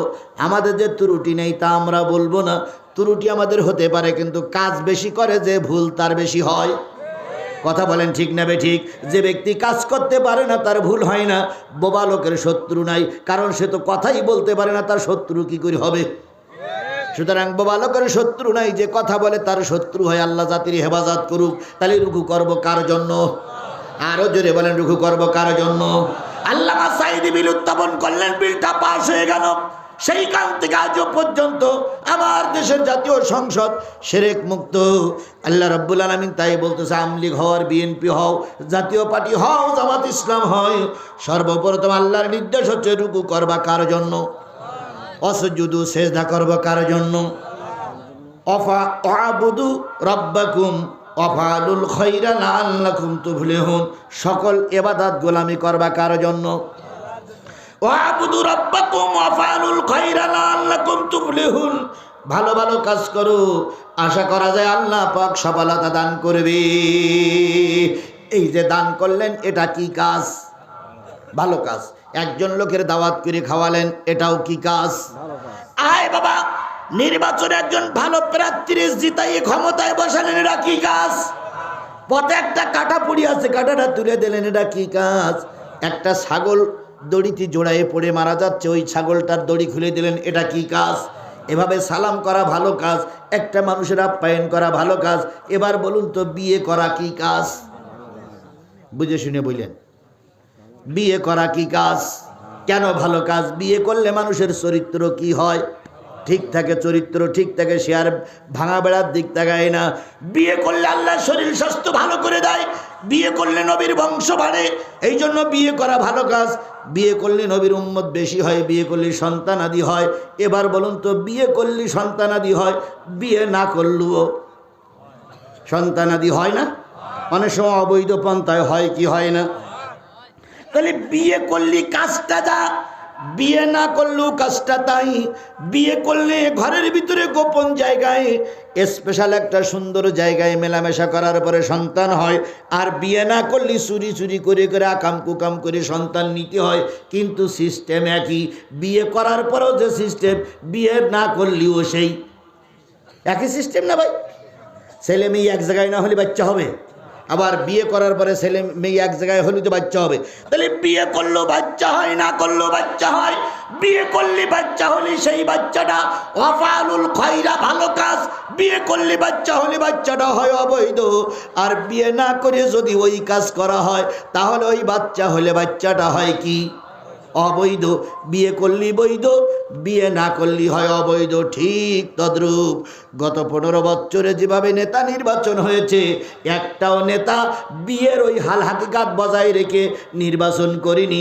বিয়ে করতে গেলে প্রথম মেয়ে দেখা লাগে, তারপরে ছেলে মেয়ে দেখা লাগে, তারপরে বাড়ি ঘরদোর দেখা লাগে, তারপর অনেক কিছু করার পরে এবার বিয়ে হয়। বিয়ে করার পর আজকে বিয়ে করলে কালকে কি সন্তান হয়? কমপক্ষে কয় মাস? 9 মাস 10 দিন অপেক্ষা করা লাগে, তারপরে যে বাচ্চাটা হয় সেই বাচ্চাটা বৈধ না অবৈধ? বৈধ। নির্বাচন করতে গেলে প্রথম নির্বাচনের দিনখান ঠিক করা লাগে, তারপরে নেতারা প্রতীক চিহ্ন বরাদ্দ করা লাগে, টাকা সাবমিট করা লাগে, উইড্রো করা লাগে, দিন পরে জনতার কাছে ভোট চাওয়া লাগে। ভোট চাওয়ার পরে জনগণ এবার ভোট কেন্দ্রে যায়, ভোট দেওয়ার পরে ভোট গণনা হয়। 4 জন 5 জনের ভিতরে একজন জিতে গেল, ওই যে ব্যক্তি জিতে গেল সেই নেতা হলো কি নেতা? বৈধ নেতা। তাহলে বৈধ নেতার দ্বারা সমাজে ভালো কাজ হবে।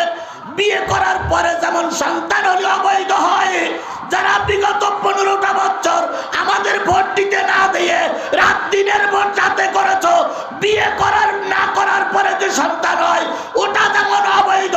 বিগত 15.5 বছরে যত নেতা ছিল, ইয়াগুলো অবৈধ।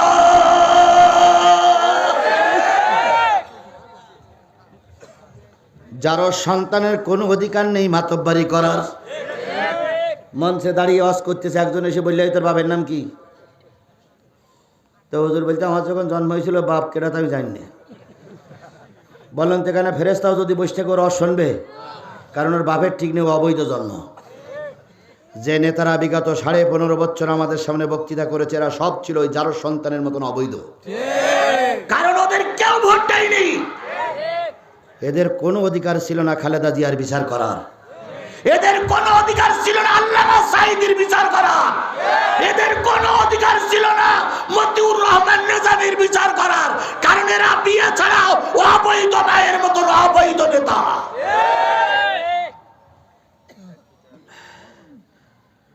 কথা কি মিলাতে পারলাম? বুঝলেন তো বুঝলেন, না বুঝলেন তো কসু। কিছু লোক তো বোঝে না, যাওয়ার সময় বলবে হুজুর যে কি বলে গেল তা তো বুঝলাম না। বুঝবা কি? তোমার জন্মেই সমস্যা, তো তুমি এসব বুঝবা কি করে? তুমি তো অজন্মা কুজন্মা নেতাদের সঙ্গে এতদিন ঘুরিয়ে বেড়াইছো, তুমি এসব বুঝবা না, এসব তোমার বুঝি আসবে না। এসবগুলো তোমার কাছে রাজনীতি মনে হবে। কথা বলেন ঠিক নেবে ঠিক? কিছু কিছু নেতারা এখন বলে রাজনীতি করবে না। আরে বাবা, রাজনীতি করবো না তো কি নীতি করবো? ওই শেখ হাসিনার নাম ধরার দরকার নেই। বলুন তো, শেখ হাসিনা আর ফেরাউন এর ভিতরে কোনো পার্থক্য আছে? তাহলে ফেরাউনির নাম কোরআন শরীফ আছে, নামাজে ফেরাউনির নাম পড়া যায়, ওয়াজে ফেরাউনির নাম করা যায়, মোনাজাতে ফেরাউনির নাম বলা যায়, আর আমরা ওয়াজে শেখ হাসিনার নাম বলতে পারবো না কেন? ও ফেরাউনি সেই দিয়ে আরো নিচে, আরো নিচে, আরো নিচে। আবু জেহেলের নাম কোরআন শরীফ আছে, আবুল আহাবের নাম? তাহলে আবুল আহাবের নাম কোরআন শরীফ আছে, এ শেখ হাসিনা আবুল আহাবের সেই আরো 3 ধাপ নিচে। তবে আবুল আহাবের রস করা যায় আর শেখ হাসিনার রস করা যাবে না, মানে এখন থেকে আবুল আহাব বাদ দিয়ে শেখ হাসিনার ওয়াজি করা লাগবে। মামুনুল হক নাম শুনেছেন না? মামুনুল হক, এখানে হেফাজতের লোক অনেক আছেন, আমি ভাব দেখি বুঝ দিছি। খেলাফত মজলিস সাইকুল হাদিস মামুনুল হক এক ওয়াজ করতে যেই বলতেছে, ভাই আপনারা তো বলেন এটা বলা যাবে না, ওটা বলা যাবে না, আসল ঘটনা কি বলবো? তো জনগণ তো বলতে বলেন। কয় ফেরাউন মারা গেছে না বেশি আছে? তো জনগণ বলতে গেছে মরি। কয় নিশ্চয়ই ওর কোনো জায়গায় কবর দেওয়া আছে পিরামিডের ভিতরে, ওখান থেকে হাড় কঙ্কালগুলো নিয়ে আসে। এই নিয়ে আমাদের দেশে 1 গ্লাস পানি নেন, নিয়ে ওই পানির ভিতরে হাড় কঙ্কালগুলো চুবান, ধুয়ে ধুয়ে ধুয়ে ধুয়ে আবার জায়গায় রেখে আসেন। পানির একটা রং হবে। নমরুদ যেখানে শুয়ে আছে ওখান থেকে নমরুদি তুলে আসেন, এনে নমরুদি হাড় কঙ্কালগুলো পানির ভিতর ঢুকান, চুবান, চুবাইলে একটা রং হবে। আবু জাহেল কুয়ার ভিতরে পড়ে আছে, হাড় কঙ্কাল যা আছে দুখানে তুলে নিয়ে চুবান, চুবাইলে একটা রং হবে। আর ওর সঙ্গে আরেকটা হুজুরির ঢুকান, আবদুল্লাহ বিন উবাই। কারণ সব এই জালেমদের দ্বারা ক্ষতি হয়নি, আবদুল্লাহ বিন উবাইয়ের মতো হুজুরদের দ্বারাও ক্ষতি হয়েছে। তো আবদুল্লাহ বিন উবাই নামক হুজুরির নিয়ে এসে এর ভিতরে চুবান, চুবানের পরে পানির 1 গ্লাস হবে, গ্লাসের রং হবে। সেই পানিটা বাংলাদেশের কোনো একজন নারীকে খাওয়াবেন। খাওয়ানোর পরে ওই নারী যদি গর্ভবতী হয় আর ওই নারীর পেটের থেকে যদি কোনো সন্তান দুনিয়ার মুখ দেখে, সেই সন্তানটা যদি মেয়ে লোক হয় তাহলে সেই সন্তানটা হবে শেখ হাসিনা।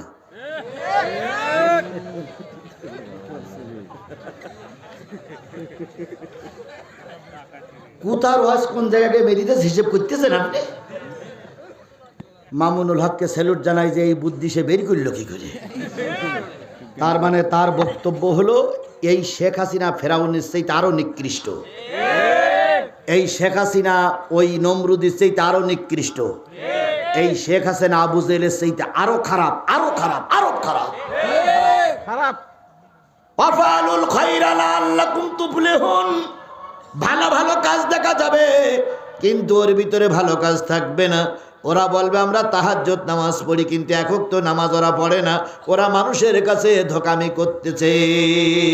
বাহ্যিক দৃষ্টিতে টুপি দেখে, ওয়াজ দেখে, পাগড়ি দেখে, হুজুরগিরি দেখে বোঝা যায় না প্রকৃত অন্তরের ভিতরে কার ব্যথা আছে, কার মহব্বত আছে আল্লাহই ভালো জানে। ইন্নামা আকরামাকুম ইনদাল্লাহি আতকাকুম, নিশ্চয়ই তোমাদের ভিতর থেকে ওই ব্যক্তি আমার কাছে অধিক প্রিয় যে ব্যক্তি সর্বক্ষেত্রে আমি আল্লাহ আমারে ভয় পাই।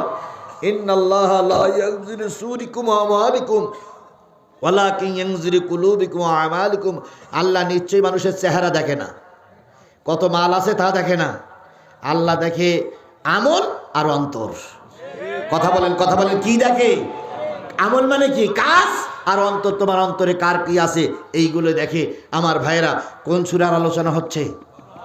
সূরা হজের আলোচনা চলছিল ইয়েমেনে, সিরিয়ায়। এক হুজুর আলোচনা করতেছেন হজ করলে তার জীবনের সব গুনাহ মাফ। যে ব্যক্তি হজ করবে সে মাসুম হয়ে যায়। কথাগুলো ঠিক না বেঠিক? আল্লাহ রসুল বলেছেন হালাল পয়সা দিয়ে কেউ যদি মক্কা ঘর জিয়ারাত করে, কাবা 7 বার তওয়াফ করার সাথে সাথে জীবনের সব গুনাহ কি হয়ে যায়? মাফ হয়ে যায়। নবী বলেন একজন হাজী সাহেব মক্কা থেকে হিজরত করে যখন দেশে ফিরবে তার পার দিকে তাকাও, তার চেহারার দিকে তাকাও, হাতের দিকে তাকাও, কারণ এই পা সেই মক্কা মদিনা ঘুরেছে যেই মক্কা মদিনায় আমার রসুল চলাফেরা করেছে। এই মুখ যে মুখ হযরত আসওয়াদ চুম্বন করেছে, এই মুখ, যেই মুখ দিয়ে জমজমের পানি খেয়েছে, এই মুখ, এই পা যে পাক দিয়ে সাফা মারোয়া সাই করেছে, এই জন্য পার দিকে তাকাও, মুখের দিকে তাকাও, মাথার দিকে তাকাও, গোনাগুলো মাফ হয়ে যাবে। হজের একটা বিরাট সম্পদ, হজের একটা বিরাট মূল্য। আজকের আমাদের মাহফিলে মহিলারা শুনতে এসেছেন, আসেনি? ওই মাহফিলে, সিরিয়ার সেই মাহফিলে এক বুড়ি মানুষ শুনতে এসেছে। বুড়ির স্বামী নাই, বুড়ির ছেলে নাই, বুড়ির মেয়ে নাই, বুড়ি একা একা। শুনেছে হজ করলে জীবনের সব গুনাহ মাফ। বুড়ি ওই মজলিসে বসে টার্গেট নেছে, আল্লাহ হজ না করে মরব না। নিয়ত করলে আল্লাহ বরকত দেয় না? তাহলে আমরাও কি নিয়ত করতে পারি যে আল্লাহ তুমি আমাদের হজ না করাই মৃত্যু দিও না? এ নিয়ত আমরা করতে পারি না ভাই, হজ না করে যেন আল্লাহ মৃত্যু না দেয়? আরে বাবা, নিয়ত করলে অনেক গরিব মানুষের হজ আল্লাহ কবুল করে, আর অনেক বড় লোক কোটি কোটি টাকার মালিক হজ করতে যেতে পারে না।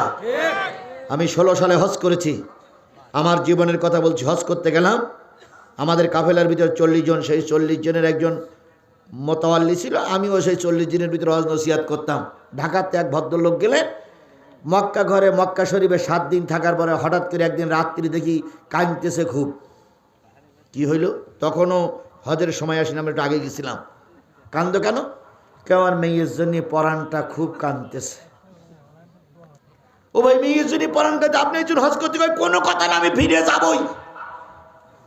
তো হজ করবা না? কয় না, আমার হজের দরকার নেই। এখন ওর মেয়ের জন্য পরাণ কাঁদতেছে কি বোঝ জন্য পরাণ কাঁদতেছে, তা আল্লাহই ভালো জানে। আমার জীবনের কথা কোরআন শরীফ সেই বলতেছে, আমার জীবনের কথা। এরপরে পরের দিন হজ কাফেলার যিনি লিডার, তিনি এসে অনেক বুঝালেন, আমরা সব বুঝলাম, কোন কথা হলো না, যাবই। ফিরতি ফ্লাইটই হজের আগে তিনি ফিরে আসলেন। ওর কপালে কি হজ ছিল? জোরে বলেন, ওর কপালে হজ ছিল? ওর কপালে হজ ছিল না, এই জন্য ও হজ করতে যেয়ে হজ করতে পারিনি। আবার দেখবেন অনেক গরিব মানুষ সারা জীবন ভিক্ষে শিক্ষে করে, মাঠে কাজ করে, গাছের কাজ করে, মাঠের কাজ করে, ভ্যান চালায়, আর শুধু নিয়ত করে আল্লাহ আমাকে মক্কা ঘরে জিয়ারত করার তৌফিক দিয়ে দিও। গত এখান থেকে 3 মাস আগে একটা লোক আমাকে দাওয়াত করেছিল জয়পুরহাটে, 3 মাস না 6 মাস আগে জয়পুরহাটে দাওয়াত করেছিলেন মসজিদের মুয়াজ্জিন।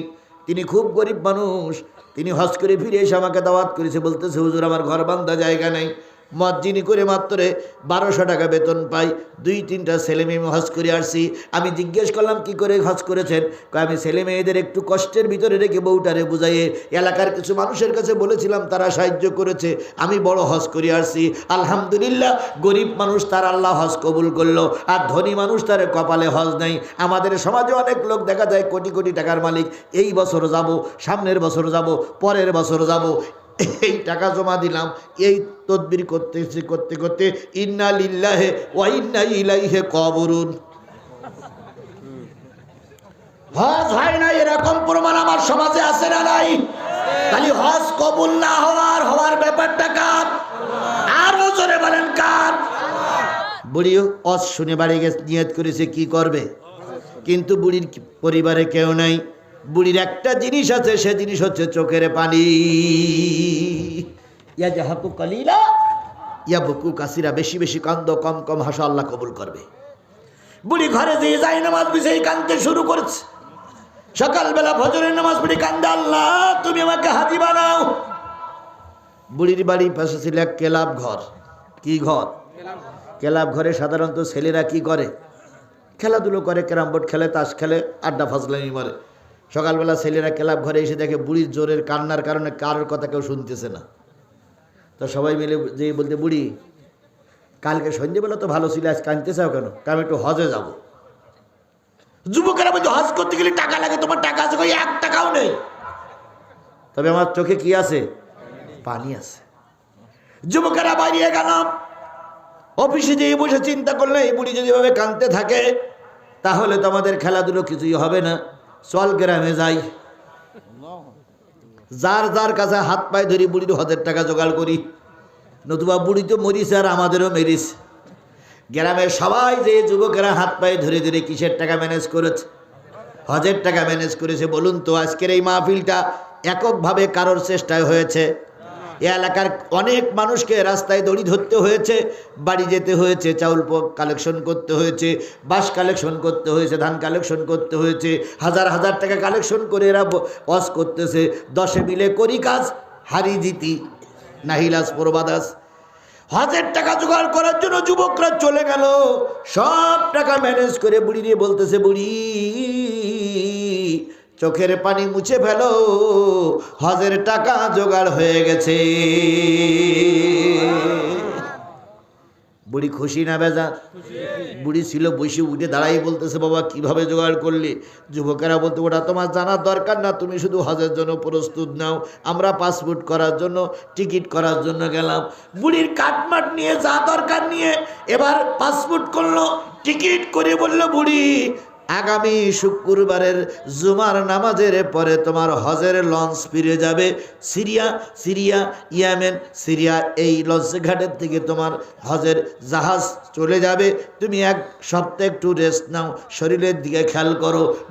বুড়ি খুশিতে বেজার, খুশিতে আনন্দিত হয়ে শুধু বলে, আল্লাহ যুবকদের পরে রহমত করো, যুবকদের হেফাজত করো।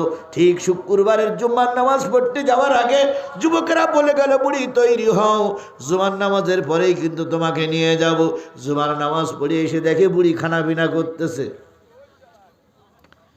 এখনো খানা পিনা করুনি? কয় বাবা অনেক দূরে যাব, একটু খেয়েই নেই। তো বুড়ি খাচ্ছে তো খাচ্ছেই। কিছুক্ষণ পর খাওয়া দাওয়া হয়ে গেলে হাঁড়ি পাত্র ধরছে।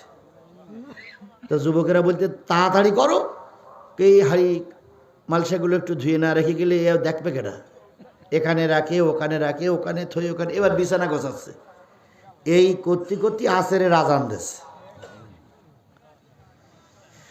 তো যুবকেরা বলতে, বুড়ি তাড়াতাড়ি না করলে বলো লঞ্চ পাবা না। কয় আমার নানে যাবে না। এইভাবে করতে করতে বেরিয়ে বুড়ির নিয়ে লঞ্চ ঘাটা পর্যন্ত জাতি মাগরিবের আজান দিচ্ছে। আসরের আজানের পরপরই লঞ্চ চলে গেছে। বুড়ি গেছে মাগরিবের নামাজের সময় লঞ্চ ঘাটায়, যেই দেখে লোকজনও নেই, লঞ্চ চলে গেছে। বুড়ির নসিব ভালো না খারাপ? বুড়ির নসিব ভালো না খারাপ? একদিক থেকে ভালো আর একদিক থেকে খারাপ। খারাপ ভালো আমি বুঝাচ্ছি। আমি আরো আলোচনার বিষয় হচ্ছে ওয়াফালুল খায়রা লাআল্লাকুম তুফলিহুন। ভালো ভালো কাজ করো, সফলতা আসবে। অনেক সময় ভালো কাজের ভিতরে খারাপ কাজ থাকে, খারাপ কাজের ভিতরে ভালো কাজ থাকে। আমি এটা বোঝানোর জন্য কথাটা বলতেছি। বন্ধুগণ, যুবকেরা বলতেছে, বুড়ি টাকা ছিল না, পয়সা ছিল না, সব ঋণ দেনা করে যেভাবে হোক পকেটে দিয়ে চান্দাপত্র তুলে ম্যানেজ করলাম। কিন্তু বুড়ি তোমার কপাল খারাপ, লঞ্চ চলে গেছে, এখন আর হজ করতে যেতে পারলে না। তবে বুড়ি রে, আর তোরে ফিরাই বাড়ি নিয়ে যাব না, কারণ বাড়ি নিয়ে গেলে তুই আরো কান্নাকাটি বেশি করবি, আমাদের খেলাধুলো বন্ধ হবে। এই থাকলো টিকিট, এই তোর খাওয়া খরচ, এই তোর যাতায়াতের খরচ, সব এখানে রেখে গেলাম। মরলি এখানে মরবি, বাঁচলি এখানে বাঁচবি, তা আস্তানায় তোরে আর ফিরাই নিয়ে যাব না, আমরা চলে গেলাম। যুবকেরা চলে গেল। বুড়ি চোখের পানি ফেলাই কান্দে আর বলে, মালিক আমার পরে এত অসন্তুষ্ট কেন হলে, মালিক পেয়ে কেন হারালাম? বুড়ি এবার নদীর পানিতে উজু করলো, সালাতে দাঁড়িয়ে গেল। বুড়ি শুধু কান্দে আর কয়, মালিক তুমি আমার পরে এত নির্দয় হতে পারো না, আমার পরে এত নিশ্চয় হতে পারো না। তুমি যখন সুযোগ একটা করে দিয়েছো চোখের পানির কারণে, তুমি আর একটা সুযোগ করে দাও। একদিন গেল, কোনো রকম সংবাদ আসলো না। 2 দিন গেল, কোনো রকম সংবাদ আসলো না। 3 দিন বুড়ি না খাওয়া, ক্ষুধার্ত বুড়ি চোখের পানি ফেলায় কান্দে। হঠাৎ করে একটা বিরাট সুন্দর খুবসুরত একজন যুবক মানুষ এসে বুড়িরে সালাম দিয়ে বলতেছে, বুড়িমা আসসালামু আলাইকুম। যত সুন্দর দাড়ি, যত সুন্দর টুপি, যত সুন্দর পাগড়ি, যত সুন্দর পায়জামা, যত সুন্দর পাঞ্জাবি, গায়ে তোর সুগন্ধের গোলাপের গন্ধ। বুড়িকে বলতেছে, বুড়িমা আসসালামু আলাইকুম। বুড়ি বলতেছে, বাবা এত সুন্দর করে সালাম দিলে তুমি কে গো বাবা? ওই লোকটি বলতেছে, বুড়ি তুমি আমার চেনবা না, তোমার চোখের পানি দেখে আমার দিলটা নরম হয়ে গেছে। আমি গোটা মানুষের কল্যাণের জন্য কাজ করি, আমিও তোমার কল্যাণের জন্য কাজ করতে এসেছি বুড়ি। তোমার চোখের পানি দেখে আমি খুশি হয়ে গেছি, তাই আমি টার্গেট নিয়েছি ওই জাহাজ সৌদি আরবে পৌঁছানোর আগে আমি তোমাকে মক্কা শরীফে রেখে আসবো। বুড়ি খুশি না বেজার? বুড়ি বলতেছে, বাবা পারবা? কই এরাম কাজ আমি প্রায় করি, এ কাজ আমার জন্য কি খুবই সহজ। বুড়ি বলতেছে আলহামদুলিল্লাহ, তাহলে তুমি শুরু করো। যুবক বলতেছে বুড়িমা, যতগুলো মানসামান আছে একটা টোপলায় বাঁধো, সেই টোপলাটা তুমি পিটি নাও, আর আমি ভুটোই শুয়ে পড়তেছি, আমার পরে তুমি চড়ে বসো। তবে চড়ে বসার আগে তোমার কাছে কয়েকটা সত্য দেই, যতক্ষণ পর্যন্ত আমি চোখ খুলতে না বলবো ততক্ষণ সমস্ত পথে তুমি চোখ খুলবা না। শুধু বাতাসের মতন সাই সাই সাই সাই করে শব্দ হবে, চোখ খুললে কিন্তু বুড়ি তুমি বিপদে পড়ে যাবা। বুড়ি বলতেছে বাবা চোখ খুলবো না কেন? কয় আমি তোমাকে এখন ঘাড়ে করে নিয়ে উঠতে শুরু করব, প্লেনের মতন উড়বো, রকেটের মতন করে উড়বো। উঠতে উঠতে কত দেশ, কত দেশান্তর, কত সাগর, কত নদ নদী, কত খালবিল, কত জাহা, কত জঙ্গল, কত নদী এলাকা পাড়িয়ে দিয়ে যাব। তুই যদি হঠাৎ করে নিচের দিক তাকাও, ভয়তে পেশাব পায়খানা করে ফেলবা, আমার জামা কাপড় নষ্ট হয়ে যাবে, তুমিও নষ্ট হয়ে যাবা, তুমি পড়ে যাবা, চোখ খুলবা না। ঠিক আছে। 2 নম্বর, তোমার মালসামানাগুলো নিয়ে বসে বড় খবরদার যেন দুর্বলতা করো না। ঠিক আছে। 3 নম্বর, বুড়ি আমি তোমার যখন নামায় দেব, আমার নাম পরিচয় তুমি জিজ্ঞেস করতে পারবা না, আমি যে কোন মালের মাল এটা তুমি জিজ্ঞেস করতে পারবা না, তুমি শুধু আমার জন্য একটু দোয়া করবা। বুড়ি বলতেছে বাজান রে, সব সত্য মেনে নিলাম, তুই আমার একটু মক্কায় পৌঁছাই দিয়ায়। এবার বুড়ি মালসামানা গুছানো, যুবক শুয়ে পড়ল, যুবকের পিঠির পরে এই বুড়ি চড়ে বসলো।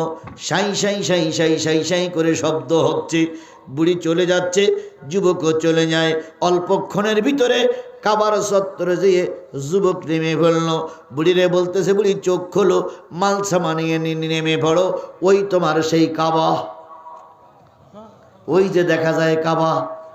যারা হজ করতে গেছেন ভাই, আমি একবার বড় হজ করেছি, একবার ওমরা করেছি, যারা হজ করতে গেছেন তারাই বুঝবেন। হজ করতে যারা যায় সর্বপ্রথম যখন মক্কা ঘরটা দেখে, তাদের জীবনের সব ব্যথাগুলো দূর হয়ে যায়। পথে না খেয়ে থেকে কষ্ট পেয়েছি, বিমানে কি বলে কষ্ট পেয়েছি, বাসে ভালো টিকিট পাই নাই, মুআল্লিমরা পথে খেতে দেয় নাই, ওসব কষ্ট সব দূর হয়ে যায় যখন কাবাকে নিজের স্বয়ং চোখে দেখি। সুবহানাল্লাহ। আর রসুল বলেছেন কাবাকে দেখার সাথে সাথেই মানুষ যে দোয়া করে সেই দোয়া আল্লাহ কবুল করে নেয়। আপনি গুনার জন্য গুনাহ করেছেন, মাপ চাবেন, দোয়া কবুল হবে। আপনি সম্পদের জন্য দোয়া চাবেন, দোয়া কবুল হবে। আপনি দেশে এসে রাজনীতি করবেন, দোয়া কবুল হবে। আপনি দেশে এসে দিনের ভোট রাতে করবেন, ওটাও কবুল হবে। ওখানে যে নিয়ত করে হাত তুলবেন তার সেই নিয়ত আল্লাহ কি করে? কবুল করে নেয়। বুড়ি 2 চোখের পানি ফেলে কাঁদতেছে আর বলতেছে কাবারে, তোরে দেখার জন্য 12টা বছর কেঁদেছি, সুযোগ হয় নাই, তুই আল্লাহ পাক আজকে সুযোগ করে দিয়েছে। বুড়ি অবলোক নয়নে কাঁদতেছে, চোখের পানিগুলো জমিনে স্পর্শ করতেছে। কান্না শেষ। কান্না যখন শেষ হয়, পিছন দিক তাকাই দেখে যুবক ওই গেটের মুখ পর্যন্ত চলে গেছে। বুড়ি বলতেছে বাবা আয়, বাবা আয়, বাবা আয়, বাবা যাস না, যাস না, যাস না। যুবক পিছন দিক ফিরে বলতে কি তোমার যা দরকার তুমি তো তা পেয়েছো, এখন তো আর আমার কথা মন থাকবে না। তোমার দরকার হজ করার, এই নামাই দিয়ে গেলাম, তোমার কাফেলা আসতে এখনো 15 দিন বাকি। যাওয়ার সময় ওদের সঙ্গেই যাইও, কারণ তোমার টিকিট করা আছে। বুড়ি বলতেছে বাবা শোন, তুই এত উপকার করলি, নিজের বাবা এরকম উপকার করে না, নিজের সন্তান এরকম উপকার করে না। ভাব, তুই তোর নামটা একটু বল বাপ। ওই যুবক বলতেছে তোমার সঙ্গে কি সত্য ছিল? নাম পরিচয় জিজ্ঞেস করতে পারবে না। কছে এটা ছিল, এটা আমি স্বীকার করি, কিন্তু আমি তোর নাম পরিচয়টা এই জন্য দিতে বলছি যে যখন তুই বিপদে পড়বি তুই আমারে ডাকবে, আমি তোর উপকার করব। আর আমি যখন বিপদে পড়ব তোর নাম ধরে ডাকবো, কিয়ামতের দিন তুই আমার উপকার করবি। তখন যুবক বলতেছে বুড়ি যে পর্যন্ত আসো ওই পর্যন্তই থাকো, এর বেশি আর পরিচয় জিজ্ঞেস করি না। জিজ্ঞেস করলে যদি আমার নাম পরিচয় বলি তো তোমার পায়ে যে জুতো আছে এই জুতো তুমি আমার মুখে ফেলাই মারবা। বুড়ি বলতেছে আস্তাগফিরুল্লাহ, তুই এত ভালো কাজ করলি আর আমি তোর জুতো ফেলে মারবো, ভাবলি কি করে? বুড়ি ওই যুবক দূর থেকে বলতেছে, বুড়ি আমি তোমার কোনো উপকার করিনি, বরং তোমার আমি ক্ষতি করে গেলাম। বুড়ি বলতেছে, কি এমন কি করে ক্ষতি করলি? তুই তো সব ভালো কাজ করেছিস, সুতরাং তোর নাম পরিচয়টা বল, আমি কথা দিচ্ছি আমি তোর কোনো ক্ষতি করব না। যুবক তখন দাঁড়িয়ে বলতেছে, বুড়ি তুমি কি ইবলিস শয়তানের নাম শুনেছ? বুড়ি তখন রেগে মেগে বলছে, এই তার সঙ্গে তোর কি সম্পর্ক? তার সঙ্গে তোর কি? তুই তো ভালো কাজ করিস। যুবক তখন দূর থেকে বলতেছে, বুড়ি আমি সেই ইবলিস শয়তান। আস্তাগফিরুল্লাহ। তুই ইবলিস শয়তান, তোর মাথায় টুপি? তুই ইবলিস শয়তান, তোর মুখে দাড়ি? তুই ইবলিস শয়তান, তোর গায়ে পাঞ্জাবি? তুই ইবলিস শয়তান আমার এই হজ করতে নিয়ে আসলি? এ তো ভালো কাজ করলে, কিন্তু ইবলিস তো ভালো কাজ করে না। ইবলিস তখন বলতেছে, আমার এই ভালো কাজের ভিতরেই শয়তানি। কেমন শয়তানি? ইবলিস তখন বলতেছে, বড়ি শোনো, যুবকেরা যখন তোমাকে নদীর পাড়ে রেখে গেল, তুমি যখন রাত দিন 24 ঘন্টা চোখের পানি ফেলাই ফেলাই কাঁদতেছিলে, আমি খেয়াল করলাম বুড়ির প্রতিটা চোখের পানিতে একটা করে কবুল হজের সব বুড়ির আমলনামায় লেখা হচ্ছে। আমি চিন্তা করলাম, ওই হাজিরা ফিরে আসা পর্যন্ত বুড়ি যদি এখানে বসে বসে কান্দে, লক্ষ লক্ষ কবুল হজের সব বুড়ির আমলনামায় লেখা হবে। যদি কিয়ামতের দিন রসুলের উম্মতেরা জাহান্নামে যায়, আর বুড়ি যদি লক্ষ লক্ষ কবুল হজের সব উম্মতদের জন্য দান করে দেয়, রসুলের কোটি কোটি উম্মত জান্নাতে যাবে। তাই চিন্তা করলাম, কোটি কোটি উম্মত যাতে জান্নাতে না যেতে পারে, বুড়ির অন্তত একলাই কাবা ঘরে চত্বরে রেখে আসি, একটা হজের সব নিয়ে বুড়ি একা জান্নাতে যাক, লক্ষ লক্ষ কোটি কোটি মানুষ যেন জান্নাতে না যায়। এই জন্য তোমার আমি রেখে গেলাম। আসলে আমার এই কাজের ভিতরে তুমি দেখতেছো ভালো কাজ, কিন্তু এই কাজের ভিতরেই শয়তানি। বুড়ি তখন বলতেছে, ইবলিসের বাচ্চা ইবলিস, এই শয়তানের বাচ্চা শয়তান, আমি যেখানে ছিলাম সেখানে নিয়ে যা।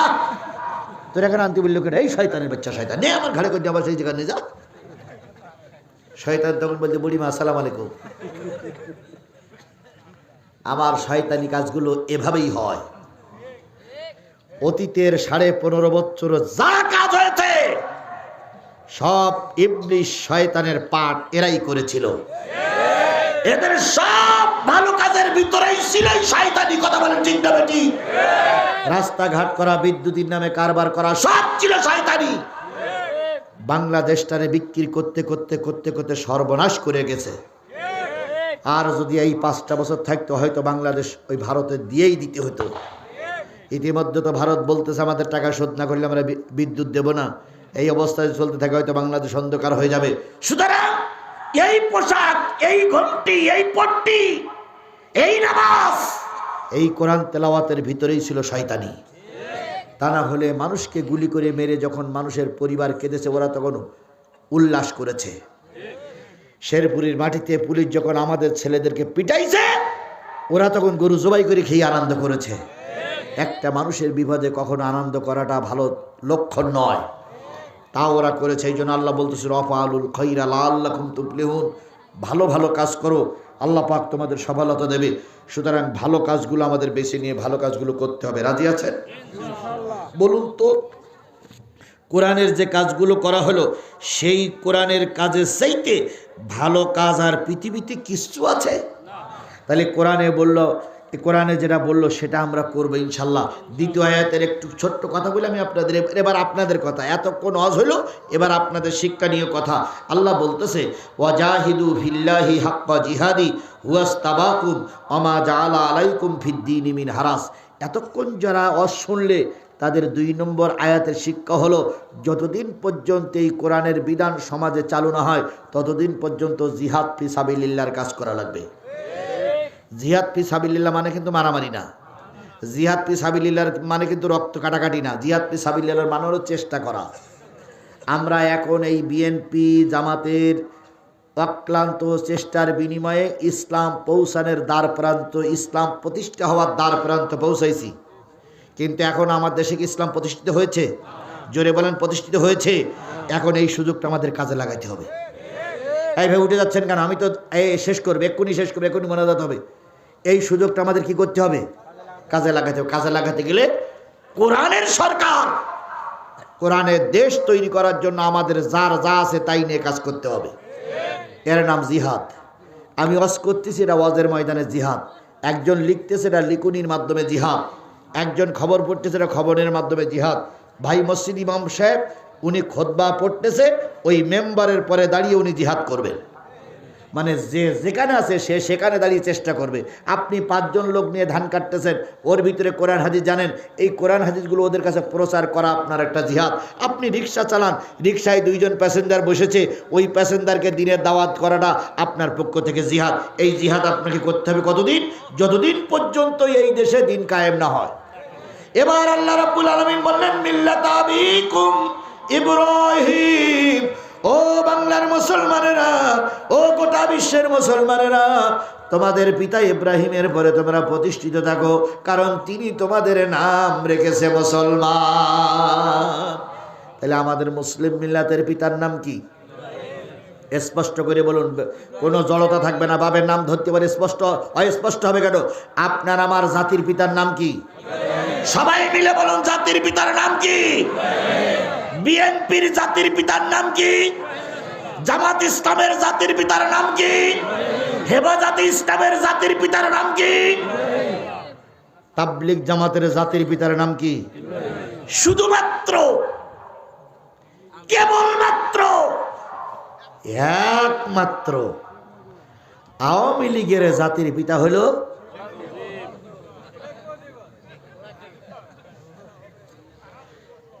এই, এদের জাতির পিতা ছিল মুজিবার, আর সিরিয়ার জাতির পিতা ছিল বাশার আল আসাদের বাপ। এই 2 জাতির পিতা 3 মাসের মাথায় কাজ। ওগা জাতির পিতাও কাজ, এ জাতির পিতাও কাজ। সেদিন আমি কক্সবাজার সফর করেছি, কুমিল্লা সফর করেছি, চট্টগ্রাম সফর করেছি। আসার সময় ঢাকা প্রতিটা মনে মনে দেখলাম জাতির পিতা ইব্রাহিম, শেখ মুজিব ঘোড়ার ডিম। জাতির পিতা ইব্রাহিম, এ স্লোগানকে আপনার আমার সবাই তাহলে স্পষ্ট করে বলুন, জাতির পিতা ইব্রাহিম। আরো জোরে বলেন, জাতির পিতা ইব্রাহিম। আরো জোরে, জাতির পিতা ইব্রাহিম। বাস, এই স্লোগান বাস্তবায়ন করতে গেলে আগামীতে টার্গেট নিতে হবে, এই ঘোড়ার ডিমের দলের লোক যেন আর প্রতিষ্ঠিত হতে না পারে। বসে থাকলে কি কাজ হবে?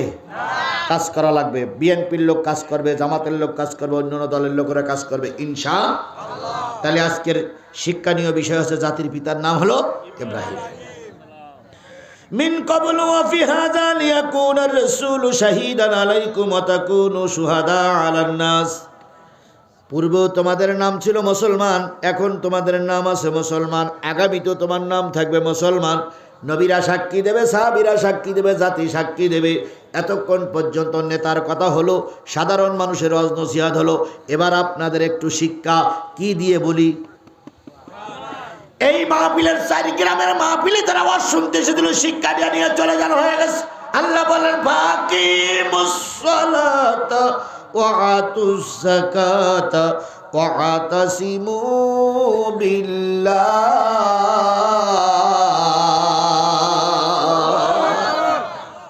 এতক্ষণ যারা ওয়াজ শুনলেন 2 ঘন্টা, কয় ঘন্টা? এখন কটা বাজে দেখেন তো? 11:30 পার। আমি 9:30টার সময় এসেছি, তাহলে 2 ঘন্টা পার হয়ে গেছে না?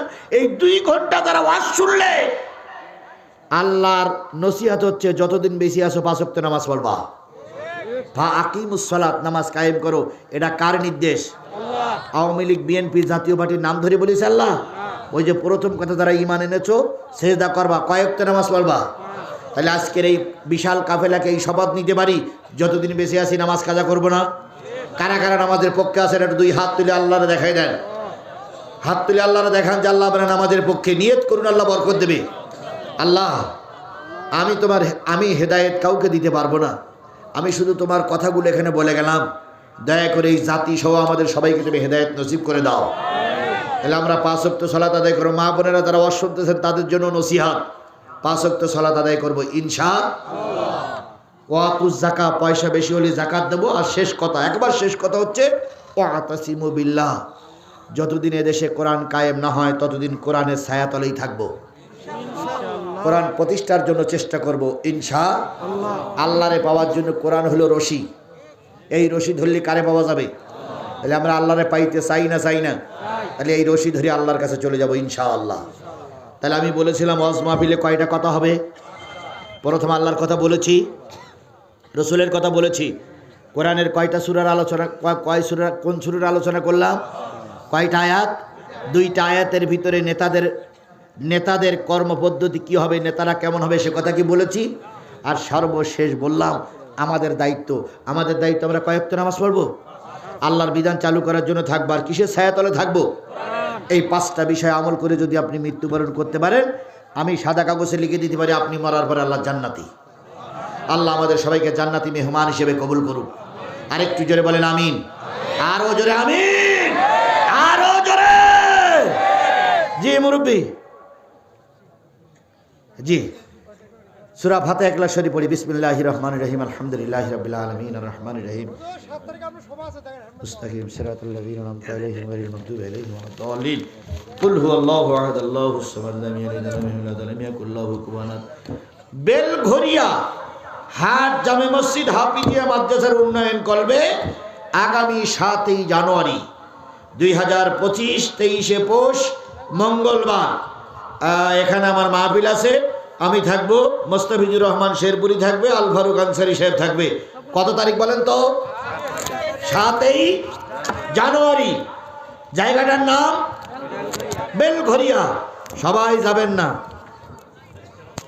ইনশাআল্লাহ যাব। আল্লাহ আমাদের সবাইকে ওই মাহফিলে দলে দলে কবুল করুক। আজকে একটু শীত বেশি, তারপর আশা করছি যে ওই দিন মাহফিল টপে টপ ফুল হয়ে যাবে। এনারা যেমন 9:30 আমাকে দেশে, কর্তৃপক্ষের কাছে অনুরোধ করে আপনারাও 9:30 দিবেন, তাহলে ফজরের নামাজের ক্ষতি হবে না। কিন্তু 12টার পরে দিলে ফজরের নামাজের ক্ষতি হওয়ার সম্ভাবনা বেশি। আল্লাহুম্মা আমিন। আর কোনো কথা? রব্বানা যালামনা আনফুসানা ওয়া ইন লাম তাগফির লানা ওয়া তারহামনা লানাকুনান্না মিনাল খাসিরিন। রব্বানা ইন্নানা আমান্না ফাগফির লানা যুনুবানা ওয়া কিনা আযাবান নার। আল্লাহুম্মা রাব্বিরহামহুমা কামা রাব্বায়ানি সগীরা ওয়া কুর রাব্বিরহামহুমা কামা রাব্বায়ানি সগীরা। মহিয়ান গরিয়ান সর্বশক্তিমান আল্লাহ, 4টে গ্রামের সমন্বয়ে একটা জায়গা, সেই জায়গায় আল্লাহ ওয়াজ মাহফিল হয়ে গেল। এই ওয়াজ মাহফিলে আমি গুনাহগার, তোমার কোরআনের থেকে আলোচনা করেছি, সূরা হজরের 2টা আয়াতের পরে ভিত্তি করে দীর্ঘক্ষণ কথা বলেছি। মাবুদ, এই কথাগুলোর পরে আমাদের সকলকে আমল করার তৌফিক দিয়ে দাও। এই মাহফিলের ইন্তজাম যারা করলো, শোনার জন্য যারা আসলো, বলার জন্য যারা আমরা এসেছিলাম, আর এই কোরআনের মাহফিলকে টিকায় রাখার জন্য কবরস্থানের উন্নয়ন করবে যারা টাকা দিল, পয়সা দিল, সময় দিল, শ্রম দিল, মেধা দিল, কথা দিল, আর আজকের এই মাহফিলে এসে যারা পকেটের উপার্জিত টাকা দিয়ে সহযোগিতা করেছে, কিয়ামতের দিন মুসিবতের কালে এই মাহফিল আমাদের সকলের নাজাতের জরিয়া বানায় দিও। ও মাবুদ, তোমার কুদরতি পায়ে ধরে দোয়া করতেছি আল্লাহ, যাদের মা নাই, যাদের আব্বা জান দুনিয়ার থেকে বিদায় হয়ে গেছে, অন্ধকার কবরে মন মাটি বুকের পরে করে নিয়ে আম বাগানে, কাঁঠাল বাগানে, বাঁশ বাগানে, নদীর চরে যারা ঘুমায় গেছে আল্লাহ, আরামের বিছানা, নরম বিছানা ছাড়া যে মা ঘুমাতে পারত না, সেই মা এখন কাদার পরে শুয়ে আছে। মার খাটটা পড়ে আছে, পানির বাটাটা পড়ে আছে, কিন্তু মা নাই। গত বছর এই সময় অনেকের মা ছিল, আজকে মা বেঁচে নাই। তাই তোমার কুদরতি পায়ে ধরে দোয়া করতেছি, যাদের মা নাই, বাবা নাই, তাদের কবরগুলোরে তুমি জান্নাত নসিব করে দাও। যাদের বাপ মা এখনো বেঁচে আছে আল্লাহ, তুমি তাদেরকে সুস্থ রেখে মৃত্যু রোগ ছাড়া সকল প্রকার রোগ থেকে সাফায়া জালা দান করে দাও। আমার মা জনম দুঃখিনী মা, পুলিশের কাছে মারি খেয়েছে, বৃদ্ধা বয়সে সে পুলিশ তাকে অপমান করেছে শুধুমাত্র আমার কারণে। আমি গুনাহগার, আজকের এই মাহফিলে দোয়া করলাম, আল্লাহ আমার মা এখন অতি দুর্বল হয়ে গেছে, কখন জানি মৃত্যুবরণ করে। ও আমার মালিক, আমার মা জননীকে তুমি ঈমানের সঙ্গে বাঁচায় রাখো। আমার বাবাকে আমি নিজে হাতে কবর দিয়েছি, আমার বাবাকেও মাফ করে দাও। এভাবে করে আমরা যারা এসেছি সকলের আপনজনদেরকে আল্লাহ তুমি মাফ করে দাও। আমাদের সকলের ব্যবসা বাণিজ্যে আল্লাহ তুমি বরকত দিয়ে দাও, আয় রোজগারের ভিতরে বরকত দিয়ে দাও। মিডিয়ার ভাইরা অনেক দূর থেকে ছুটে ছুটে আসে, আল্লাহ তাদের যাতায়াতের পথকে সহজ করে দাও। আমার ভাই পাশে বসা অনেক কষ্ট করে আজকের এই মাহফিলটা বাস্তবায়ন করেছে, তুমি তাকে এবং তার পরিবারের পরে রহমত নাজিল করে দাও। আমি আসতেছিলাম, প্রতিমধ্যে অনেক লোক যে আমাকে অভ্যর্থনা জানিয়েছে, তার ভিতরে একজন মুরব্বী আছে। আল্লাহ সবাইকে আল্লাহ তুমি কবুল এবং মঞ্জুর করে নাও। রব্বুল আলামিন, শেরপুরের আমার সাথী ভাই, অনেক আপনজনদের ভিতরে মোকাল্লেম হাজী সাহেব, তিনি আমার একজন প্রিয় ভাই। তার বাবার কবর গত বছর জিয়ারত করেছি। ও বাবু, তার বাবা সহ তার পরিবার থেকে যত মানুষ মারা গেছে সবাইকে আল্লাহ তুমি মাফ করে দাও। আল্লাহ তাআলা এভাবে তার সঙ্গে আরেকজন সাথী এসেছে, তাকেও তুমি ক্ষমা করে দাও। এভাবে করে আল্লাহ আমাদের সবার পরিবারে তুমি খাস রহমত নাজিল করে দাও। গত কয়েকদিন আগে আমার একটা মামি মারা গেছে, তাকেও তুমি মাফ করে দাও। এভাবে করে অনেক লোক বহু দূর থেকে আমার কাছে দোয়া চায়, সকলের জন্য দোয়া করলাম, সকলের নিয়তের ভরে বরকত দিয়ে দাও। দয়া করে আমাদের দোয়াগুলো কবুল করো। আল্লাহ আসার পথে ওনাদের একটা প্রতিষ্ঠান দেখে এসেছি, আল্লাহ একটা মাদ্রাসা দেখে এসেছি, আল্লাহ মাদ্রাসার সম্মান ইজ্জত দিন তুমি বাড়িয়ে দাও। এই মাদ্রাসার যাবতীয় সমস্যা তুমি গায়েব থেকে সমাধান করে দাও। আগামী বছর এখানে বড় আকারের মাহফিল হতে পারে, করতে পারে তেমন পরিবেশ তৈরি করে দাও। সর্বোপরি বাবু, আমার দেশটারে তুমি একটা বারের জন্য কোরআনের দেশ বানাইয়া দাও। আমার দেশটারে একটা বারের জন্য তুমি কোরআনের দেশ বানাইয়া দাও। কোরআন দিয়ে আমার দেশ চলছে না, দেখা তৌফিক দিয়ে দাও। তোমার দোস্তের খাতিরে দয়া করে কবুল করে নাও। মা বোনদেরকে সুস্থ হয়ে বাড়ি ফিরে যাওয়ার তৌফিক দাও। সুবহানা রাব্বিকা রাব্বিল ইজ্জাতি আম্মা ইয়াসিফুন ওয়া সালামুন আলাল মুরসালিন ওয়ালহামদুলিল্লাহি রাব্বিল আলামিন। আসসালামু আলাইকুম ওয়া রাহমাতুল্লাহ। কিছু বলতে চান বলেন।